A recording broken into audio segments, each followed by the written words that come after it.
एक आम ऑफिस में काम करने वाला बंदा अचानक दुनिया के सबसे खतरनाक और पावरफुल खानदान के बड़े बेटे के रूप में दोबारा जन्म लेता है। लेकिन भाई, यहाँ एक बहुत बड़ा पेंच है। उसके इस नए शरीर में मैजिक यानी माना की एक भी बूंद नहीं है। अब उसके घर वाले तो समझ रहे हैं कि ये मिट्टी खोदते खोदते पागल हो गया है, पर असल में वो अपने सीक्रेट गेमिंग सिस्टम की मदद से लेजेंडरी और हाई ग्रेड जड़ी बूटियां इकट्ठा कर रहा है। जिंदा रहने के लिए वो अपनी क्राफ्टिंग स्किल्स को जी जान से अपग्रेड कर रहा है, ताकि घर वाले उसे लात मार के निकालें। उससे पहले ही वो काफी पैसा जोड़कर यहां से रफू चक्कर हो सके। लेकिन तभी अनजाने में वो एक ऐसा चमत्कारी इलाज बना लेता है जो उसकी सोई हुई जादुई ताकत को जगा देता है और पुराने स्पिरिट्स पर उसका कंट्रोल बना देता है, जिससे एक खतरनाक डायन की नजर उस पर पड़ जाती है। अब बड़े बड़े सूरमाओं को शक होने लगता है कि शायद यही वो खोया हुआ हीरो है जिसने दुनिया बचाई थी। और ठीक इसी समय उसकी कमजोर बॉडी थकान के मारे जवाब दे देती है। तब क्या होगा जब उसकी इस खतरनाक फैमिली को उस तगड़ी पावर का पता चलेगा जिसे हमारा भाई चुपचाप छुपाए बैठा है। जरा सोचो, आप एक ऐसे खतरनाक खानदान में पैदा हो जाओ जो सिर्फ अपने ऑरा के दम पर आसमान से उड़ते परिंदों को गिरा सकते हैं और खुद शहंशाह को भी अपनी उंगलियों पर नचाते हैं। ये कोई और नहीं बल्कि लेजेंडरी एस्टरी फैमिली है। लेकिन भाई, ऐसी पावरफुल फैमिली में पैदा होने की एक बहुत बड़ी कीमत भी चुकानी पड़ती है। काबिलियत के मामले में ये लोग बिल्कुल बेरहम हैं। अगर तुम्हारे पास टैलेंट नहीं है तो उन्हें इस बात से कोई फर्क नहीं पड़ता कि तुम्हारी रगों में उनका खून दौड़ रहा है। वो तुम्हें सीधे धक्के मारकर बाहर का रास्ता दिखा देंगे। और इस वक्त घर के नौकरों के बीच गॉसिप का बाजार काफी गर्म है। हॉलवे में हर कोई बड़े मास्टर लियोन एस्टरी के बारे में ही फुसफुसा रहा है। अफवाहें उड़ रही हैं कि हमारे भाई का माना अवेकनिंग का तीसरा ट्रायल भी फेल हो गया है और उसे एक तगड़ा माना शौक लगा है। नौकरानियों ने तो अभी से शर्त लगाना शुरू कर दिया है कि उसका छोटा भाई ही अब इस खानदान का अगला वारिस बनेगा। हद तो तब हो गई जब होश में आने के बाद से लियोन पागलों जैसी हरकतें करने लगा है। उसका ये अजीब बर्ताव करीब 1 महीने पहले शुरू हुआ था। लंबे समय तक बिस्तर पर पड़े रहने के बाद वो अचानक उठा, कुछ दिनों तक बड़बड़ाता रहा और फिर सीधे हवेली से बाहर भाग गया। भारी बारिश के बीच वो किसी साए के वश में आए इंसान की तरह पिछवाड़े की तरफ भागा, घुटनों के बल बैठा और अपने नंगे हाथों से मिट्टी खोदने लगा। जब उसने अपने कीचड़ से सने हाथों को ऊपर उठाया तो उसके पास एक चमकता हुआ पौधा था जिसे देखकर वो रोने लगा। पर बाद में सबको पता चला कि वो तो एक मामूली जंगली घास के लिए आंसू बहा रहा था। उस दिन के बाद से वो बस दिन रात घास फूस उखाड़ने में लगा रहता है। लेकिन इस पागलपन के पीछे एक बहुत ही तगड़ा रीजन है। असल में पुराना लियोन तो जा चुका है। अब इस शरीर के अंदर बे की हुन है, जो साउथ कोरिया का एक मामूली ऑफिस वर्कर था और अपने टॉक्सिक बॉस से तंग आकर नौकरी छोड़ चुका था। अपनी आजादी का जश्न मनाने के लिए उसने एक पुराना MMORPG गेम चालू किया और एक क्राफ्टिंग पैकेज खरीद लिया ताकि वो आराम से बिना किसी टेंशन के गेम खेल सके। पर अचानक उसकी आंखें इस निकम्मे रईस के शरीर में खुली, वो भी गेम की कहानी खत्म होने के पूरे 50 साल बाद। भले ही इस शरीर में कोई जादुई ताकत नहीं है, पर री इनकारनेट होने से पहले जो महंगी क्राफ्टिंग स्किल्स उसने खरीदी थी वो अब भी पूरी तरह चालू हैं। जहां बाकी सब उसे पागल समझ रहे हैं, वहीं उसे जंगल में चमकती हुई सिस्टम नोटिफिकेशन दिखाई दे रही हैं। वो बड़े आराम से ब्लू बेसिल और एक्वा रोजमेरी जैसी कीमती जड़ी बूटियां इकट्ठा करके अचीवमेंट्स अनलॉक कर रहा है और शिलिंग्स कमा रहा है। जैसे ही उसके पास काफी पैसे जमा हो जाएंगे, एक शिलिंग शॉप अनलॉक हो जाएगी। हमारे भाई के लिए तो ये किसी लॉटरी के टिकट जैसा है। अगर वो अपनी क्राफ्टिंग स्टैट्स बढ़ाकर अच्छी खासी दौलत जमा कर लेता है तो इस जालिम फैमिली के लात मारने से पहले ही वो सुरक्षित तरीके से फरार हो सकता है। जब वो जमीन पर बैठकर खुशी खुशी एक rare 3 star red sun fern उखाड़ रहा था, तभी फैमिली की एडवाइजर सिल्विया चुपके से उसके पीछे आ खड़ी होती है। वो तंज कसती है कि बड़े मास्टर अपनी इस नई घास उखाड़ने वाली हॉबी में कुछ ज्यादा ही बिजी हैं। अपने गेम इंटरफेस को टेस्ट करने का ये बढ़िया मौका देखकर लियोन उस चमकती हुई बूटी को दिखाता है और पूछता है कि क्या उसे इसमें से कोई लाइट दिख रही है। सिल्विया उसे बिल्कुल कोरे चेहरे से घूरने लगती है। चलो, ये तो कंफर्म हो गया कि ये जादुई सिस्टम स्क्रीन सिर्फ उसी को दिखती है। लेकिन तभी सिल्विया उसे एक डराने वाली खबर देती है। पैट्रियार्क ने उसे तुरंत अपने पास बुलाया है। ये कोई और नहीं बल्कि लियोन के दादा पैट्रिक एस्टरी हैं, जो जंगल के कानून का जीता जागता रूप है। और जब आपके पास कोई जादुई ताकत न हो तो इस बंदे को नाराज करने की गलती आप कभी नहीं करना चाहेंगे। लियोन घबरा जाता है क्योंकि उसके पास दादाजी को खुश करने या थोड़ा वक्त मांगने के लिए कोई ढंग का गिफ्ट तक नहीं है। वो घबराते हुए सिल्विया से कहता है कि दादाजी को बोल देना कि वो थोड़ी देर में आएगा, और हाथ की हाथ उससे एक फेवर मांगता है। दूसरी तरफ पैट्रियार्क के आलीशान ऑफिस में पैथरिक को अपने पोते की हरकतों की रिपोर्ट दी जा रही थी। बूढ़ा शेर पहले ही इस बात से चिढ़ा हुआ था कि लियोन के पास कोई ताकत नहीं है और वो दिन भर घास छीलने में लगा रहता है। और जब सिल्विया ने आकर आराम से बताया कि लियोन थोड़ी देर बाद आएगा, तो पैथरिक का पारा 7वें आसमान पर पहुंच गया। वो गुस्से से लाल पीला हो गया और चिल्लाया कि अगर वो लड़का इसी वक्त हाजिर नहीं हुआ तो वो पूरे जंगल को फूंक देगा। सिल्विया को इससे कोई फर्क नहीं पड़ा और उसने शांति से कहा कि वो ये धमकी हूबहू लियोन तक पहुंचा देगी। लेकिन यहाँ एक ट्विस्ट है। जैसे ही सिल्विया कमरे से बाहर गई और दरवाजा बंद हुआ, इस डरावने पैट्रियार्क का रौब गायब हो गया और वो किसी रूठे बच्चे की तरह बड़बड़ाने लगा। असल में वो घास उखाड़ने या मैजिक न होने की वजह से गुस्सा नहीं था। उसे तो बस इस बात का बुरा लगा था कि ठीक होने के बाद उसका पोता सबसे पहले उससे मिलने नहीं आया, बल्कि हफ्तों तक जंगल में घूमकर उसे इग्नोर करता रहा। अब हमारे भाई को अपने खूंखार दादाजी से मिलने जाना था, पर वो खाली हाथ नहीं जा सकता था। किस्मत से एस्टरी खानदान के पास पैसे की कोई कमी नहीं थी और लियोन एक हाईटेक जादुई लैब में घुसने में कामयाब हो जाता है। यहाँ चारों तरफ हाई ग्रेड एल्केमी इक्विपमेंट, चमकती हुई कांच की बोतलें और बड़े बड़े जादुई बर्तन रखे हुए थे। जो बंदा खुद चीजें बनाकर आजाद होना चाहता है, उसके लिए ये जगह किसी चीट कोड से कम नहीं थी। लियोन अपनी सिस्टम स्क्रीन खोलता है ताकि देख सके कि उसके पास क्या क्या ऑप्शंस हैं। उसके जड़ी बूटी इकट्ठा करने की स्किल के ठीक बगल में पोशन बनाने का ऑप्शन था। इस काम को सीखने का लेवल अप्रेंटिस से शुरू होकर स्किल्ड, मास्टर और फिर सीधे ग्रैंड मास्टर तक जाता था। जितना बड़ा लेवल होगा, पोशन की क्वालिटी और उसे बनाने की स्पीड उतनी ही धांसू होगी। लेकिन जीरो से शुरुआत करके जल्दी लेवल अप कैसे किया जाए? हमारे भाई ने गेमर्स का वही पुराना और अचूक तरीका अपनाया, यानी पागलों की तरह बार बार एक ही काम करना। उसने तय किया कि वो पागलों की तरह ढेर सारे पोशन बनाएगा और उन्हें खुद ही पी जाएगा ताकि उसका लेवल बढ़ सके। उसने कुछ बेसिक जड़ी बूटियों को एक बड़े कढ़ाई में डाला और उसे हिलाना शुरू कर दिया। उसने एक्सट्रैक्ट कमांड पर क्लिक किया, एनर्जी का एक झटका लगा और देखते ही देखते उसने ऑफिशियली एक लो ग्रेड हेल्थ पोशन बना लिया। उसने उसे तुरंत गटक लिया, जिससे उसका हेल्थ बार थोड़ा बढ़ गया और उसकी पहली अचीवमेंट पूरी हो गई। एक तो बन गया, अब बस 99 और बाकी हैं। और यहीं से असली मशक्कत शुरू होती है। पोशन बनाना तो बहुत आसान काम था, पर सबसे मुश्किल काम क्या था? उसे इन सबको खुद ही पीना पड़ रहा था। उसकी हेल्थ पहले से ही फुल थी, ऐसे में लगातार रिकवरी पोशन पीना एक सजा जैसा बन गया था। भाई का पेट फूल गया था, हालत खराब हो रही थी, पर उसने हार मानने से साफ मना कर दिया। आखिरकार उस कड़वी दवा की आखिरी बूंद हलक के नीचे उतारते ही सिस्टम की एक प्यारी सी ट्यून बजी। उसने पूरे 100 पोशन पीने का टारगेट पूरा कर लिया, जिससे उसे 1000 शिलिंग्स मिले और उसका एल्केमी लेवल सीधे अप्रेंटिस लेवल 4 पर पहुंच गया, जिससे एक नई रेसिपी अनलॉक हो गई। अब जब उसका लेवल बढ़ चुका था, तो दादाजी को मक्खन लगाने के लिए एक बेहतरीन तोहफा बनाने का समय आ गया था। लियोन शांति से बैठकर अपना दिमाग चलाने लगा। किसी महान जादूगर को माना पोशन देना बेवकूफी होगी और हेल्थ पोशन का कोई फायदा नहीं, क्योंकि दादाजी के इशारे पर बड़े बड़े हीलर्स लाइन लगाकर खड़े रहते हैं। पर लियोन को पता था कि उसके दादाजी हमेशा कागजी कामों में डूबे रहते हैं। वैसे तो पावरफुल जादूगर अपनी जादुई ताकत से शरीर को थकने नहीं देते, पर दिमाग की थकान को दूर करना कोई आसान काम नहीं है। इसीलिए लियोन ने मानसिक थकान को मिटाने वाला एक पोशन बनाने का फैसला किया। उसने सारी जड़ी बूटियां इकट्ठी की, कढ़ाई में अपना कमाल दिखाया और पोशन तैयार कर लिया। नतीजा ये रहा कि एक बेहतरीन 2 स्टार मेंटल फटीग रिकवरी पोशन बनकर तैयार हो गया। ये एक बहुत ही रेयर और अच्छी क्वालिटी का पोशन था, जिसे एक छोटे लेवल का बंदा कभी नहीं बना सकता था। सिर्फ इसकी खुशबू सूंघने मात्र से ही लियोन का दिमाग बिल्कुल फ्रेश हो गया और ये पोशन पीने वाले को उसकी सबसे खुशनुमा यादें याद दिलाता था। इसे कहते हैं एकदम परफेक्ट तोहफा। लेकिन सिस्टम का दिल अभी भी नहीं भरा था, क्योंकि लियोन ने अपनी औकात से कहीं ऊपर की चीज बना दी थी। इसलिए उसके सामने धड़ाधड़ सिस्टम नोटिफिकेशंस आने लगीं। सिस्टम ने उसके लिए माना सर्कल बनाने का रास्ता खोल दिया और उसे तुरंत माना डिस्ट्रीब्यूशन नाम का एक नया टैलेंट मिला, जिससे वो अपने माना को पूरी तरह कंट्रोल कर सकता था। तभी अचानक उसके चारों तरफ नीले रंग की जादुई एनर्जी फैलने लगी। उसकी सोई हुई ताकत आखिरकार जाग रही थी। हमारा भाई तो खुशी से फूला नहीं समा रहा था। अब न केवल उसके पास जादुई ताकत आ गई थी, बल्कि इस खतरनाक फैमिली से भागने का उसका प्लान भी अब बहुत आसान होने वाला था। उसी दिन बाद में लियोन अपने कमरे में आराम से चेयर पर बैठकर रिलैक्स कर रहा था। वो खुद को 7वें आसमान पर महसूस कर रहा था और अपनी इस तरक्की से बेहद खुश था। भागने की प्लानिंग सेट थी, ताकत भी बढ़ रही थी, यानी लाइफ बिल्कुल सेट लग रही थी। लेकिन तभी उस शांत कमरे में बैठे बैठे अचानक उसे एक अजीब सी घबराहट महसूस होने लगी। वो सीधे होकर बैठ गया और सोचने लगा कि उसकी छठी इंद्री खतरे का इशारा क्यों दे रही है। और तभी उसे याद आया, मैजिक अनलॉक करने और उस चमत्कारी पोशन को बनाने की खुशी में वो ये बिल्कुल भूल गया था कि उसके खतरनाक दादाजी अभी भी उसका इंतजार कर रहे हैं।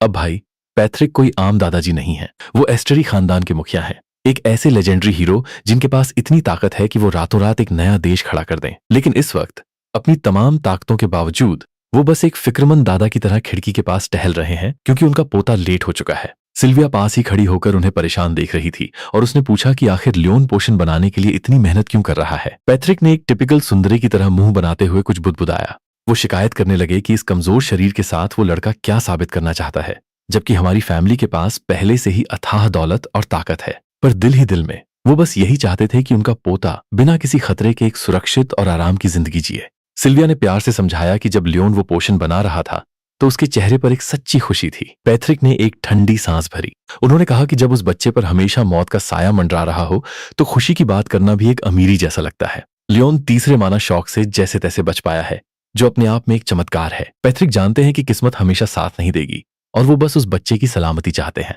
तभी उनकी बातचीत बीच में ही रुक गई जब सिल्विया ने खबर दी कि बड़े मास्टर आ चुके हैं। लियोन औपचारिक कपड़ों में सज धज कर कमरे में आया और अपने दादाजी की टेबल के सामने अदब से खड़ा हो गया। उसने बड़ी शालीनता से लेट होने के लिए माफी मांगी। जब पैट्रिक ने कड़क आवाज में उससे इतनी देर होने का कारण पूछा तो लियोन जरा भी नहीं घबराया। उसने शांति से जवाब दिया कि मौत के मुंह से वापस आने के बाद उसे बहुत सी बातें सोचने का मौका मिला। उसने माना कि बाकी लोगों की तरह वो भी खुद को बिना मैजिक के स्वीकार नहीं कर पा रहा था, क्योंकि उसे डर था कि अपनी कमजोरी मानने पर उसे इस परिवार में जगह नहीं मिलेगी। लेकिन अब वो डर पूरी तरह से खत्म हो चुका है।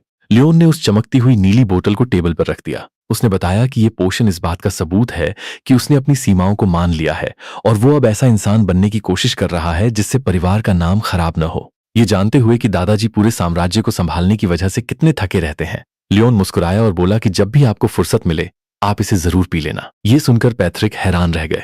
लियोन को देखकर उन्हें महसूस हुआ कि उनके पोते में कुछ बहुत बड़ा बदलाव आया है, जो सिर्फ उसके खड़े होने के तरीके या चेहरे के भाव से कहीं ज्यादा गहरा था। जाहिर है पैट्रिक ने अपनी कड़क और बेपरवाह इमेज को बनाए रखा। उन्होंने रोब झाड़ते हुए कहा कि मेरी ताकत इन सब चीजों से कहीं ऊपर है, पर अंदर ही अंदर वो खुशी से पिघल रहे थे। भाई, अपने पोते की इस मासूमियत और प्यार को देखकर दादाजी का दिल भर आया था। अपनी इस खुशी और शर्म को छुपाने के लिए पैट्रिक ने उसे तुरंत जाने को कहा और लियोन अदब से सिर झुकाकर बाहर चला गया। दरवाजा बंद होते ही सिल्विया ने पैट्रियार्क को छेड़ना शुरू कर दिया कि उनके चेहरे पर कितनी बड़ी मुस्कान है। पैट्रिक ने तुरंत मना कर दिया, पर उनकी आंखें लगातार उस चमकती हुई नीली बोतल पर ही टिकी हुई थीं। उन्हें उस लिक्विड में से एक अजीब और बहुत ही जानी पहचानी जादुई ताकत महसूस हो रही थी। सिल्विया ने कहा कि क्यों न इसे एक्सपर्ट से चेक करवाया जाए, पर पैट्रिक ने मना कर दिया। वो अपने पोते के इस तोहफे को बिना किसी शक शुबे के वैसे ही स्वीकार करना चाहते थे। सिल्विया मुस्कुराई और उन्हें अकेला छोड़कर बाहर चली गई। बोतल को हाथ में लेकर पैट्रिक उसकी बनावट और क्वालिटी देखकर दंग रह गए। उन्हें साफ दिख रहा था कि इसे जल्दबाजी में ऐसे ही नहीं बनाया गया है। अपने पोते की मेहनत को बेकार न जाने देने के लिए उन्होंने उस पोशन को पी लिया। पीते ही उन्हें एक बहुत ही गहरी शांति और सुकून का एहसास हुआ। पुरानी और प्यारी यादें उनके दिमाग में घूमने लगीं और वो एक गहरी मीठी नींद में सो गए। जब थोड़ी देर बाद उनकी आंख खुली तो वो हैरान रह गए। उनका पुराना सिरदर्द, जिससे वो सालों से परेशान थे और सोच चुके थे कि ये कभी ठीक नहीं होगा, वो पूरी तरह गायब हो चुका था। खिड़की से बाहर साफ आसमान को देखते हुए पैट्रिक को अंदर से बहुत अच्छा महसूस हुआ। उन्हें एहसास हुआ कि लियोन के पास भी बिल्कुल उन्हीं की तरह एक जिद्दी स्वभाव है। मुस्कुराते हुए उन्होंने तय किया कि अब वो अपने पोते को कमजोर समझकर छुपाकर नहीं रखेंगे। अगर आगे भी माना शौक का कोई खतरा हुआ तो पैट्रिक खुद उसे रोकने का कोई ना कोई रास्ता निकाल लेंगे। वो चाहते हैं कि वो दोनों एक साथ बहुत लंबी जिंदगी जिएं। इसी बीच हवेली के दूसरे हिस्से में लियोन को अचानक एक अजीब सी सिहरन महसूस हुई और उसने अपनी बाहें रगड़ना शुरू कर दिया। लगता है कोई उसके पीछे कोई खिचड़ी पका रहा है और हमारे भाई के अंदर का सर्वाइवल सिस्टम एक्टिवेट हो गया है। बाहर आंगन में कपड़े सुखाते हुए कुछ नौकर आपस में बड़े मास्टर को लेकर गॉसिप कर रहे थे। उनमें से एक तो खुलकर हंसने लगा। उसने मजाक उड़ाया कि लियोन का ये घास उखाड़ने का नाटक असल में खुद को दफनाने की जगह ढूंढने के लिए था। लेकिन है ना, जो लियोन की बेहद वफादार लाल बालों वाली नौकरानी थी, उसे ये मजाक बिल्कुल पसंद नहीं आया। वो उन पर बुरी तरह भड़क गई और चिल्लाई कि मास्टर ने सबके लिए कितना कुछ किया है और तुम लोग इन बकवास अफवाहों के चक्कर में उनका साथ छोड़ रहे हो। जब वो अपना गुस्सा निकाल रही थी तभी उस नौकर का चेहरा डर के मारे बिल्कुल पीला पड़ गया। उसने कांपते हुए हाथों से हैना के पीछे की तरफ इशारा किया। हैना ने जैसे ही पीछे मुड़कर देखा तो वहां खुद चीफ अटेंडेंट खड़ी थीं। वो देखने में तो बिल्कुल शांत लग रही थीं, पर उनके काले कपड़ों और जादुई ऑरा से एक अलग ही डर महसूस हो रहा था। उन्होंने शांत आवाज में हैना से पूछा कि आखिर ये कैसी अफवाहें हैं। आखिरकार पैट्रिक अपनी इस शानदार और सुकून भरी नींद से जागे और सिल्विया को वेट कराने के लिए माफी मांगी। उन्होंने माना कि वो सालों बाद बच्चों की तरह चैन से सोए थे, इसलिए उठने में थोड़ा लेट हो गए। जब उन्होंने पूछा कि क्या सुबह सुबह कोई जरूरी काम आ पड़ा है तो सिल्विया ने कुछ नहीं कहा। उसने बस लियोन की दी हुई उस चमकती बोतल को दिखाया और पूछा कि क्या वो अपनी जादुई आंखों से इसकी जांच कर सकती है।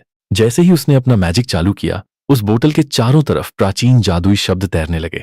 ये देखते ही सिल्विया का सारा घमंड पल भर में उड़ गया और वो सन्न रह गई। उसने सीधे पैट्रिक से कहा कि उनका कमजोर पोता इसे अपने दम पर कभी नहीं बना सकता। ये असल में उस महान और लेजेंडरी हीरो के बनाए हुए पोशन का ही एक रूप है। इसे ऐसे समझो कि 50 साल पहले एक महान हीरो ने अकेले ही राक्षसों के साथ चल रही जंग को खत्म किया था और फिर अचानक गायब हो गया था।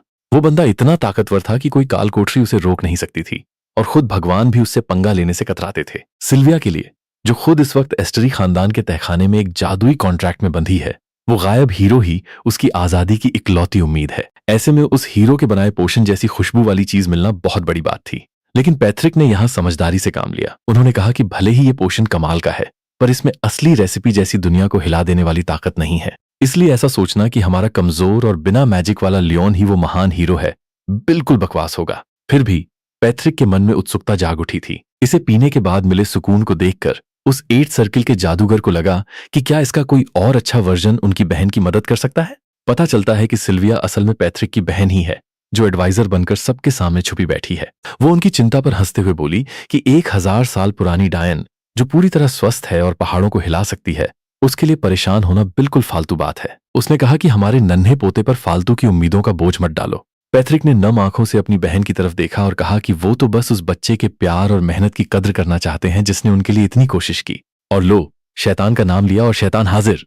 लियोन एक बार फिर स्टडी रूम में आ धमका। अपने दादाजी के चेहरे पर इतनी सीरियसनेस देखकर लियोन ने उनके मजे लेने का सोचा। उसने मजाक में पूछा कि क्या बुढ़ापे में आपको नींद नहीं आ रही, वर्कआउट मिस हो गया है या फिर पेट में अपच की प्रॉब्लम हो गई है। पोते की इस बकवास पर पैट्रिक चिढ़ गए और उसे डांट कर चुप कराते हुए सीधे काम की बात पर आए। उन्होंने लियोन से सीधे पूछा कि क्या वो इससे भी बेहतर क्वालिटी का पोषण बना सकता है। ये सुनते ही अंदर से लियोन के पसीने छूट गए, क्योंकि वो 2 स्टार पोषण बनाना भी एक चमत्कार था, जो बस अच्छी किस्मत और सही टूल्स की वजह से बन गया था। असल में तो उसका लेवल बहुत कम है और जंगल में दोबारा वैसे कीमती पौधे ढूंढना नामुमकिन जैसा है। पर लियोन को अच्छे से पता था कि उसकी नैया कौन पार लगा सकता है। पैट्रिक ही उसका सबसे बड़ा फाइनेंसर और सहारा था, और वो हाथ में आए इस सुनहरे मौके को किसी भी हाल में गंवाना नहीं चाहता था। अपनी घबराहट को छुपाते हुए लायन चेहरे पर एक झूठा कॉन्फिडेंस लाता है और वादा करता है कि भले ही थोड़ा टाइम लगेगा, पर वो इस काम को पक्का पूरा कर देगा। जब लायन पूछता है कि आखिर इस हाई क्वालिटी पोषण को पाने वाला खुशकिस्मत इंसान कौन है, तो पैथरविक बड़ी सादगी से बताता है कि वो इसे हेडमेड को देने का सोच रहा है। और बस भाई, यहीं पर लायन का दिमाग पूरी तरह घूम जाता है और एक बहुत बड़ी गलतफहमी शुरू हो जाती है। वो फौरन सोचने लगता है कि दादी के जाने के बाद उसके दादाजी काफी अकेले हो गए हैं और अब वो इस कीमती पोषण को देकर हेडमेड पर लाइन मारने की कोशिश कर रहे हैं। बुढ़ापे की इस इमेजिनरी लव स्टोरी को देखकर लायन इतना ज्यादा इमोशनल हो जाता है कि वो रोने ही वाला होता है और अपने दादाजी को दिलासा देते हुए एक सच्चे भाई की तरह हामी भरता है। अब अपने दादाजी का विंगमैन बनने के लिए एक्साइटेड होकर लायन उस अल्टीमेट लव पोषण को बनाने के लिए 2 हफ्ते का टाइम मांगता है। लेकिन जब पैथरविक का चेहरा हैरान रह जाता है तो लायन उसका गलत ही मतलब निकाल लेता है। उसे लगता है कि उसके दादाजी से सब्र नहीं हो रहा और उनके पास फालतू गंवाने के लिए बिल्कुल भी टाइम नहीं है। घबराकर लायन तुरंत अपनी बात बदलता है और वादा करता है कि वो सिर्फ 1 हफ्ते में ही वो कमाल का पोषण तैयार करके लाएगा। वो वहां से भागकर सीधे काम पर लग जाता है और पीछे पैथरविक पूरी तरह कंफ्यूज होकर चिल्लाता ही रह जाता है कि भाई आखिर हुआ क्या। लेकिन जैसे ही वो कमरे से बाहर आता है, उसका सारा जोश ठंडा पड़ जाता है और उसे असलियत का एहसास होता है। अब भला वो सिर्फ 7 दिनों के अंदर 3 स्टार वाला पोषण कैसे बना सकता है। उसके पास अपने ब्रूइंग लेवल को बढ़ाने का टाइम नहीं है और उसकी कम स्किल्स की वजह से अगर वो कीमती जड़ी बूटियों को छुएगा तो वो सिर्फ कचरा ही बनेंगी। मजबूर होकर वो अपना शिलिंग शॉप मेन्यू खोलता है, इस उम्मीद में कि शायद पैसे देकर कोई आसान रास्ता मिल जाए। लेकिन सिस्टम का ये स्टोर तो बिल्कुल बकवास निकलता है। इसमें बहुत सारे रेस्ट्रिक्शंस हैं। ये सिर्फ उन्हीं आइटम्स को दिखाता है जिनकी कीमत 1 लाख शिलिंग से कम है और उनके डिस्क्रिप्शन भी इतने धुंधले हैं कि कुछ समझ ही नहीं आता। और सबसे बड़ी मुसीबत यह है कि यहाँ के प्राइसेस तो बिल्कुल लूट मचाने वाले हैं। मामूली चीजें जैसे कि कैंची, एक साधारण फिशिंग रॉड और पुरानी चाबी भी पूरे 10,000 शिलिंग्स में मिल रही हैं। यहाँ तक कि जादुई मसालों की कीमत भी आसमान छू रही है। जब लायन को समझ आता है कि सिस्टम उसे खुलेआम लूट रहा है तो वो गुस्से में आकर विंडो को बंद कर देता है। चूंकि पैसे फेंक कर काम कराने का रास्ता बंद था, इसलिए उसे पुराने तरीके से ही जाना होगा, यानी असली दुनिया में अच्छे टूल्स ढूंढने होंगे ताकि उसकी सक्सेस रेट बढ़ सके। लायन सीधा पास के लोहार की दुकान पर पहुंच जाता है। जैसे ही वो अंदर कदम रखता है, उसे एक मस्कुलर लोहार दिखता है जिसकी लाल दाढ़ी और गुंथे हुए बाल हैं, जो अपने असिस्टेंट पर बुरी तरह चिल्ला रहा होता है कि उनके पास फालतू की बकवास के लिए बिल्कुल टाइम नहीं है। दरवाजे पर खड़े होकर लायन बड़ी तमीज से खुद का इंट्रोडक्शन देता है। अमीरों वाले शानदार कपड़ों में वो एक प्यारी सी स्माइल देता है और पूछता है कि क्या वो मेटल का काम सीखने के लिए कुछ देर के लिए इस भट्टी को किराए पर ले सकता है। इससे पहले कि वो गुस्से में लाल लोहार इस अमीर बच्चे को बाहर निकाल फेंके, लायन सोने के सिक्कों से भरी एक भारी थैली टेबल पर पटक देता है। पैसा बोलता है बॉस, और लायन ने सिर्फ हथौड़ा चलाने के लिए इतनी मोटी रकम ऑफर की थी कि कोई मना ही नहीं कर सकता। असल में अंदर जाने से पहले ही वो बाहर खड़े होकर वहां के टूल्स को किसी एक्सपर्ट की तरह देख रहा था और उसे वो बिल्कुल पसंद नहीं आए। दीवार पर टंगे कुछ मामूली औजारों को देखकर उसे समझ आ गया कि ये सब तो बिल्कुल रद्दी क्वालिटी के हैं। ये काम शुरू करते ही 5 मिनट में टूट जाएंगे और इन्हें खरीदना पैसे बर्बाद करने जैसा होगा। और अगर वो अपने रसूख का इस्तेमाल करके किसी बड़े कारीगर से इसे बनवाता तो भी इसमें कई दिन लग जाते। लेकिन लायन के पास वक्त बहुत कम था, इसलिए उसने एक बड़ा फैसला लिया। वो खुद ही अपने लिए बेहतरीन क्वालिटी के औजार तैयार करेगा। अब वापस सीन पर आते हैं। लायन दुकान के मालिक मिलियंथ मुडू के सामने सोने के सिक्कों की भारी थैली रख देता है, लेकिन इस आसान कमाई को देखकर खुश होने के बजाय मुडू उल्टा चिढ़ जाता है। वो एक घनी दाढ़ी वाला बौना यानी ड्वार्फ है और इस वक्त उसकी भट्टी की आग बुझती जा रही है। ऐसे में किसी अमीर खानदान के नवाबजादे के नखरे उठाने का उसके पास बिल्कुल टाइम नहीं था। उसका छोटा भाई और असिस्टेंट शॉन तो डर के मारे कांपने लगता है। वो सिक्कों को वापस करने की कोशिश करता है और लायन को एक औजार मुफ्त में देकर वहां से रफा दफा करना चाहता है, लेकिन लायन तो अपना मन बना चुका था। वो मुडू को देखता है और समझ जाता है कि यह बंदा सच में एक ड्वार्फ है। इस दुनिया में ड्वार्फ कारीगरी के मामले में किसी चीट कोड से कम नहीं होते, जिनके पास कमाल की ताकत, गजब की सफाई और बिना जले आग से खेलने की ताकत होती है। एस्टरी के इलाके में एक असली ड्वार्फ की भट्टी मिलना लायन के लिए बहुत बड़ी किस्मत की बात थी। जब मुडू गुस्से में पूछता है कि यह बच्चा कौन है, तो लायन उसे अपना नाम बताता है। जैसे ही मुडू हाउस एस्टरी का नाम सुनता है, उसका दिमाग घूम जाता है। उसे सारा माजरा समझ आ जाता है। अच्छा, तो ये बात है, ये तो वही अजीब हरकतों वाला छोटा मालिक है। लायन के इस नाम को सुनकर मुडू का गुस्सा पल भर में गायब हो जाता है। वो शॉन से कहता है कि इस बच्चे के लिए जगह तैयार करे और जो बनाना चाहे बनाने दे, और फिर वहां से चला जाता है। शॉन लायन को उस शानदार और आधुनिक वर्कशॉप की सैर कराता है। सब कुछ बहुत बढ़िया दिख रहा था, लेकिन तभी लायन का ध्यान एक अजीब चीज पर जाता है। इतने बेहतरीन टूल्स होने के बावजूद वहां रखे लोहे के सामान की क्वालिटी काफी खराब थी। तभी लायन के सामने सिस्टम का एक अलर्ट आता है, जो दिखाता है कि भट्टी के अंदर एक कमजोर और कांपती हुई आग की स्पिरिट मौजूद है। लायन बड़े आराम से शॉन से पूछता है कि क्या तुम्हारी भट्टी की आग हमेशा इतनी ठंडी रहती है? शॉन अपना सिर खुजलाते हुए मानता है कि हाँ, कुछ दिनों से आग की ताकत सच में काफी कम हो गई है। ये सुनते ही मुडू वापस आता है और हैरान होकर पूछता है कि महलों में रहने वाले एक रईस लड़के को भला इस बात का कैसे पता चला? लायन बस कंधे उचकाता है और एक डायलॉग मारता है कि आग ने खुद उसे ये बताया है। ये सुनकर तो मुडू के होश ही उड़ जाते हैं। वो शॉन को तुरंत बाहर भेज देता है ताकि वो अकेले में बात कर सके, और लायन को गौर से देखने लगता है। वो पूछता है कि क्या वो वाकई उस स्पिरिट को देख सकता है और क्या उसके पास उसे ठीक करने का कोई तरीका है। लायन टशन दिखाते हुए कहता है कि हाँ, ये मुमकिन है। अपने धंधे को बचाने के लिए बेताब मुडू उसे एक शानदार डील ऑफर करता है। अगर लायन उस आग की स्पिरिट को ठीक कर देता है, तो मुडू खुद उसे लोहारी सिखाएगा और आगे के सभी ऑर्डर्स में उसे पहली प्रायोरिटी देगा। चूंकि ये दुकान बहुत मशहूर थी और यहाँ विदेशों से भी ऑर्डर्स आते थे, इसलिए ये लायन के लिए किसी सुनहरे मौके से कम नहीं था। जाहिर है, लायन बिना वक्त गंवाए इस डील को पक्का कर लेता है। मुडू बताता है कि वे लोग लगभग बर्बाद होने की कगार पर हैं। आग की स्पिरिट पूरी तरह थक चुकी है और बाहरी गर्मी का इस्तेमाल करने से लोहे की क्वालिटी खराब हो रही है। क्योंकि ड्वार्फ इन स्पिरिट से बात नहीं कर सकते, इसलिए मुडू बिल्कुल बेबस था। तब लायन बताता है कि आखिर वो नन्ही स्पिरिट चाहती क्या है। उस छोटे से जीव को बस बहुत तेज प्यास लगी है। मुडू का पहला रिएक्शन होता है कि वो भट्टी पर पानी डाल दे, लेकिन लायन उसे तुरंत रोकता है, वरना वो स्पिरिट हमेशा के लिए बुझ जाती। बेताब होकर मुडू वादा करता है कि अगर ये काम हो गया तो वो लायन को अपनी सबसे बेहतरीन कलाकृति या जो भी वो चाहेगा देने को तैयार है। उसी रात लायन उस धूल भरी वर्कशॉप में अकेले ओवरटाइम कर रहा होता है। वो इस बात पर हंसने लगता है कि अपनी पिछली जिंदगी के झंझटों से भागकर भी वो इस जादुई दुनिया में बिना पैसों के नाइट शिफ्ट कर रहा है। लेकिन जब वो सिस्टम स्क्रीन पर देखता है तो स्पिरिट की लाइफ फोर्स तेजी से घट रही होती है। उसे कुछ जल्दी करना होगा। तभी लायन को याद आता है कि उसकी इन्वेंट्री में एक कमाल की चीज है, एक्वा रोजमेरी। वो अपना क्राफ्टिंग मेन्यू खोलता है ताकि एक्वा रोजमेरी का तेल बना सके। वैसे तो ये खाने का स्वाद बढ़ाने के काम आता है, लेकिन इस प्यासी स्पिरिट को होश में लाने के लिए ये नमी से भरपूर तेल बिल्कुल सही चीज थी। वो ध्यान से चीजों को मिलाकर एक चमकदार नीले हरे रंग का लिक्विड बनाता है और उसे बुझती हुई आग में डाल देता है। नन्ही स्पिरिट उसे तुरंत पी जाती है और थोड़ा बेहतर महसूस करती है, पर वो अब भी भूखी थी। लायन खुशी खुशी एक और बैच तैयार करता है और उसे भी आग में डाल देता है, और देखते ही देखते भट्टी में से एक जोरदार और तेज लपटें उठने लगती हैं। वो स्पिरिट खुशी से आग में नाचने लगती है, जिससे लायन की स्पिरिट से जुड़ने की ताकत में पूरे 30% का उछाल आ जाता है। राहत की सांस लेकर लायन भी उसी सुलगती हुई आग के पास आराम करने के लिए लेट जाता है। अगली सुबह मुडू किसी बुरी खबर के डर से वर्कशॉप की तरफ भागता है, लेकिन वहां पहुंचते ही वो देखता है कि भट्टी की आग पहले से कहीं ज्यादा तेज और गर्म दहक रही है। वो खुश होकर लायन को गले लगाने भागता है, लेकिन अचानक उसके कदम रुक जाते हैं। लायन का चेहरा बिल्कुल पीला पड़ चुका था और उसमें जरा भी जान नहीं बची थी। लायन कमजोरी के बावजूद हाथ हिलाकर कहता है कि वो बस रात भर जागने की वजह से थक गया है, लेकिन अपनी बात पूरी करने से पहले ही उसके पैर डगमगा जाते हैं और वो सीधे ठंडे फर्श पर गिर पड़ता है। ये देखकर मुडू घबरा जाता है और पागलों की तरह चिल्लाते हुए छोटे मालिक से अपनी आंखें खोलने की मिन्नतें करने लगता है। फर्श पर गिरने और मुडू को तगड़ा झटका देने के बाद आखिरकार लायन को होश आता है। अब वो उस धूल भरी वर्कशॉप में नहीं, बल्कि मुडू के प्यारे से घर में था, जहां सुबह की धूप खिड़की से आ रही थी। इससे पहले कि वो समझ पाता कि वो कहां है, मुडू के 2 छोटे बच्चे उसे टेबल के पीछे से ऐसे घूर रहे होते हैं जैसे वो कोई दूसरे गोले का प्राणी हो। जब वे शरारत से उसका नाम पूछते हैं तो लायन भी मजाक में खुद का नाम गोल्डन ब्रांच बता देता है।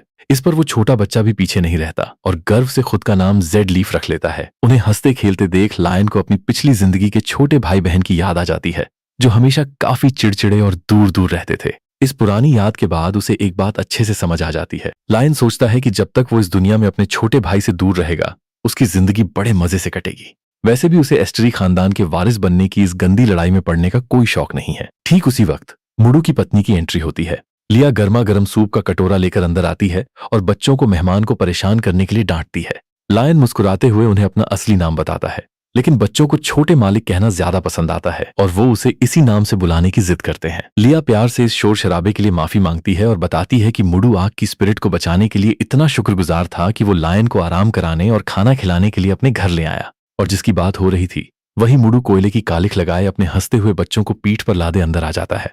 लायन को ठीक ठाक हालत में देखकर मुडू मुस्कुराता है और कहता है कि अब वापस दुकान पर चलने का टाइम हो गया है। वर्कशॉप में कदम रखते ही मुडू लायन को लोहे के टुकड़ों का एक बहुत बड़ा और सलीके से रखा हुआ ढेर दिखाता है। दरअसल मुडू ने यह सब पहले से तैयार कर रखा था ताकि लायन को पिघलाने जैसी भारी मेहनत न करनी पड़े। सच में भाई, बंदा दिल का बहुत अच्छा है। लायन भी काम शुरू करने के लिए बेताब था, इसलिए वो मुडू से एक बार करके दिखाने को कहता है। मुडू भी खुशी खुशी अपना हथौड़ा उठाता है और उसे बिल्कुल बेसिक चीजें सिखाना शुरू कर देता है। वो समझाता है कि लोहार को लोहे के टेम्परेचर पर लगातार नजर रखनी होती है ताकि वो गर्म होकर चमके पर पिघलकर पानी न बने। वो दिखाता है कि कैसे हथौड़े की चोट को कंट्रोल करके धार को पतला और बॉडी को मजबूत रखा जाता है और फिर उसे पत्थर पर घिसकर लकड़ी का हैंडल लगाया जाता है। सुनने में काफी आसान लगता है ना? अब लायन आगे बढ़ता है और सीधे भट्टी में सूखी लकड़ियां झोंक देता है, जिसे देखकर मुडू हैरान रह जाता है और हथौड़ा चलाना शुरू कर देता है। उसका पहला ट्राई कैसा रहा भाई? वो बिल्कुल कबाड़ बन गया। लोहा पिघलकर एक बेढंगे आकार में बदल जाता है जो किसी काम का नहीं था। लेकिन अपना लायन हार मानने वालों में से नहीं था। वो हथौड़े को और मजबूती से पकड़ता है और बार बार लोहे पर चोट मारना जारी रखता है। धीरे धीरे उसका कंप्लीशन रेट 30 से 40% की तरफ बढ़ने लगता है। थकान से उसके हाथ कांप रहे थे, लेकिन उसकी जिद आखिरकार रंग लाती है। तभी स्क्रीन पर सिस्टम का एक नया नोटिफिकेशन पॉपअप होता है। लायन ने अब लोहारी का टैलेंट अनलॉक कर लिया है और वो सीधे अप्रेंटिस लेवल 1 पर पहुंच गया है। मुडू, जो अब तक काफी परेशान दिख रहा था, अचानक हैरान रह जाता है। लायन के खड़े होने का तरीका और हथौड़ा चलाने का अंदाज बिल्कुल बदल जाता है और उसमें एक गजब का रिदम आ जाता है। इस अचानक बदलाव को देखकर मुडू का जोश भी बढ़ जाता है और वो चिल्ला चिल्ला कर उसे गाइड करने लगता है, जबकि आग की स्पिरिट भी खुशी खुशी उसकी मदद करने लगती है। और एक आखिरी जोरदार वार के साथ वो औजार बनकर तैयार हो जाता है। सिस्टम की आवाज आती है कि कंप्लीशन रेट पूरे 100% है। लायन ने एस्टरी ब्रांड की एक बेहतरीन कुदाल तैयार कर ली थी। आग की स्पिरिट की जादुई ताकत की वजह से इस औजार से चीजें इकट्ठा करने की स्पीड बहुत बढ़ जाएगी और दुर्लभ जड़ी बूटियां मिलने के चांस भी काफी ज्यादा होंगे। मुडू लायन के इस अनोखे टैलेंट को देखकर दंग रह जाता है और उस कुदाल की तारीफ करते हुए उसे थोड़ा आराम करने की सलाह देता है।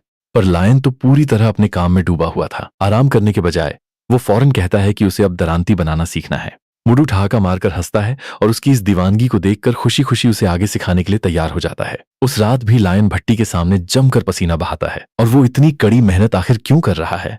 सिर्फ उस मजेदार गलतफहमी की वजह से। वो अब भी यही मान रहा है कि उसे अपने दादाजी की लव लाइफ को सेट करने के लिए एक शानदार पोषण बनाना है, जिसके लिए ये बेहतरीन औजार बहुत जरूरी है।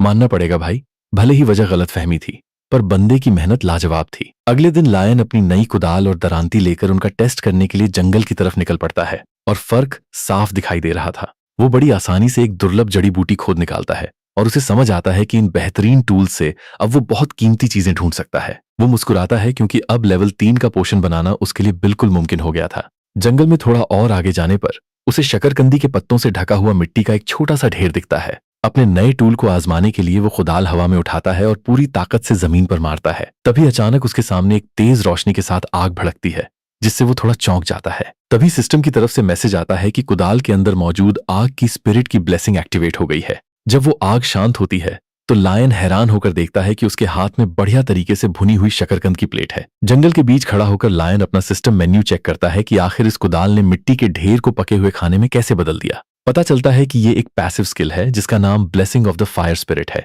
इसके तहत जब भी वो कोई खाने की चीज इकट्ठा करेगा तो चांस है कि वो तुरंत ही भुन जाएगी। वो उस गर्मा गर्म शकरकंद का एक निवाला लेता है और स्वाद वाकई लाजवाब था, मीठी और बिल्कुल सही तरीके से पकी हुई।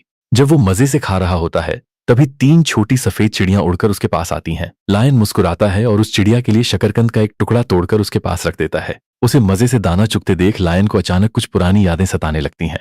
वो अपनी पिछली जिंदगी के उस दोस्त के बारे में सोचने लगता है जिसके साथ वो गेम्स खेला करता था और सोचने लगता है कि वो अब कहाँ होगा। लेकिन इमोशनल होने के लिए उसके पास ज्यादा टाइम नहीं था।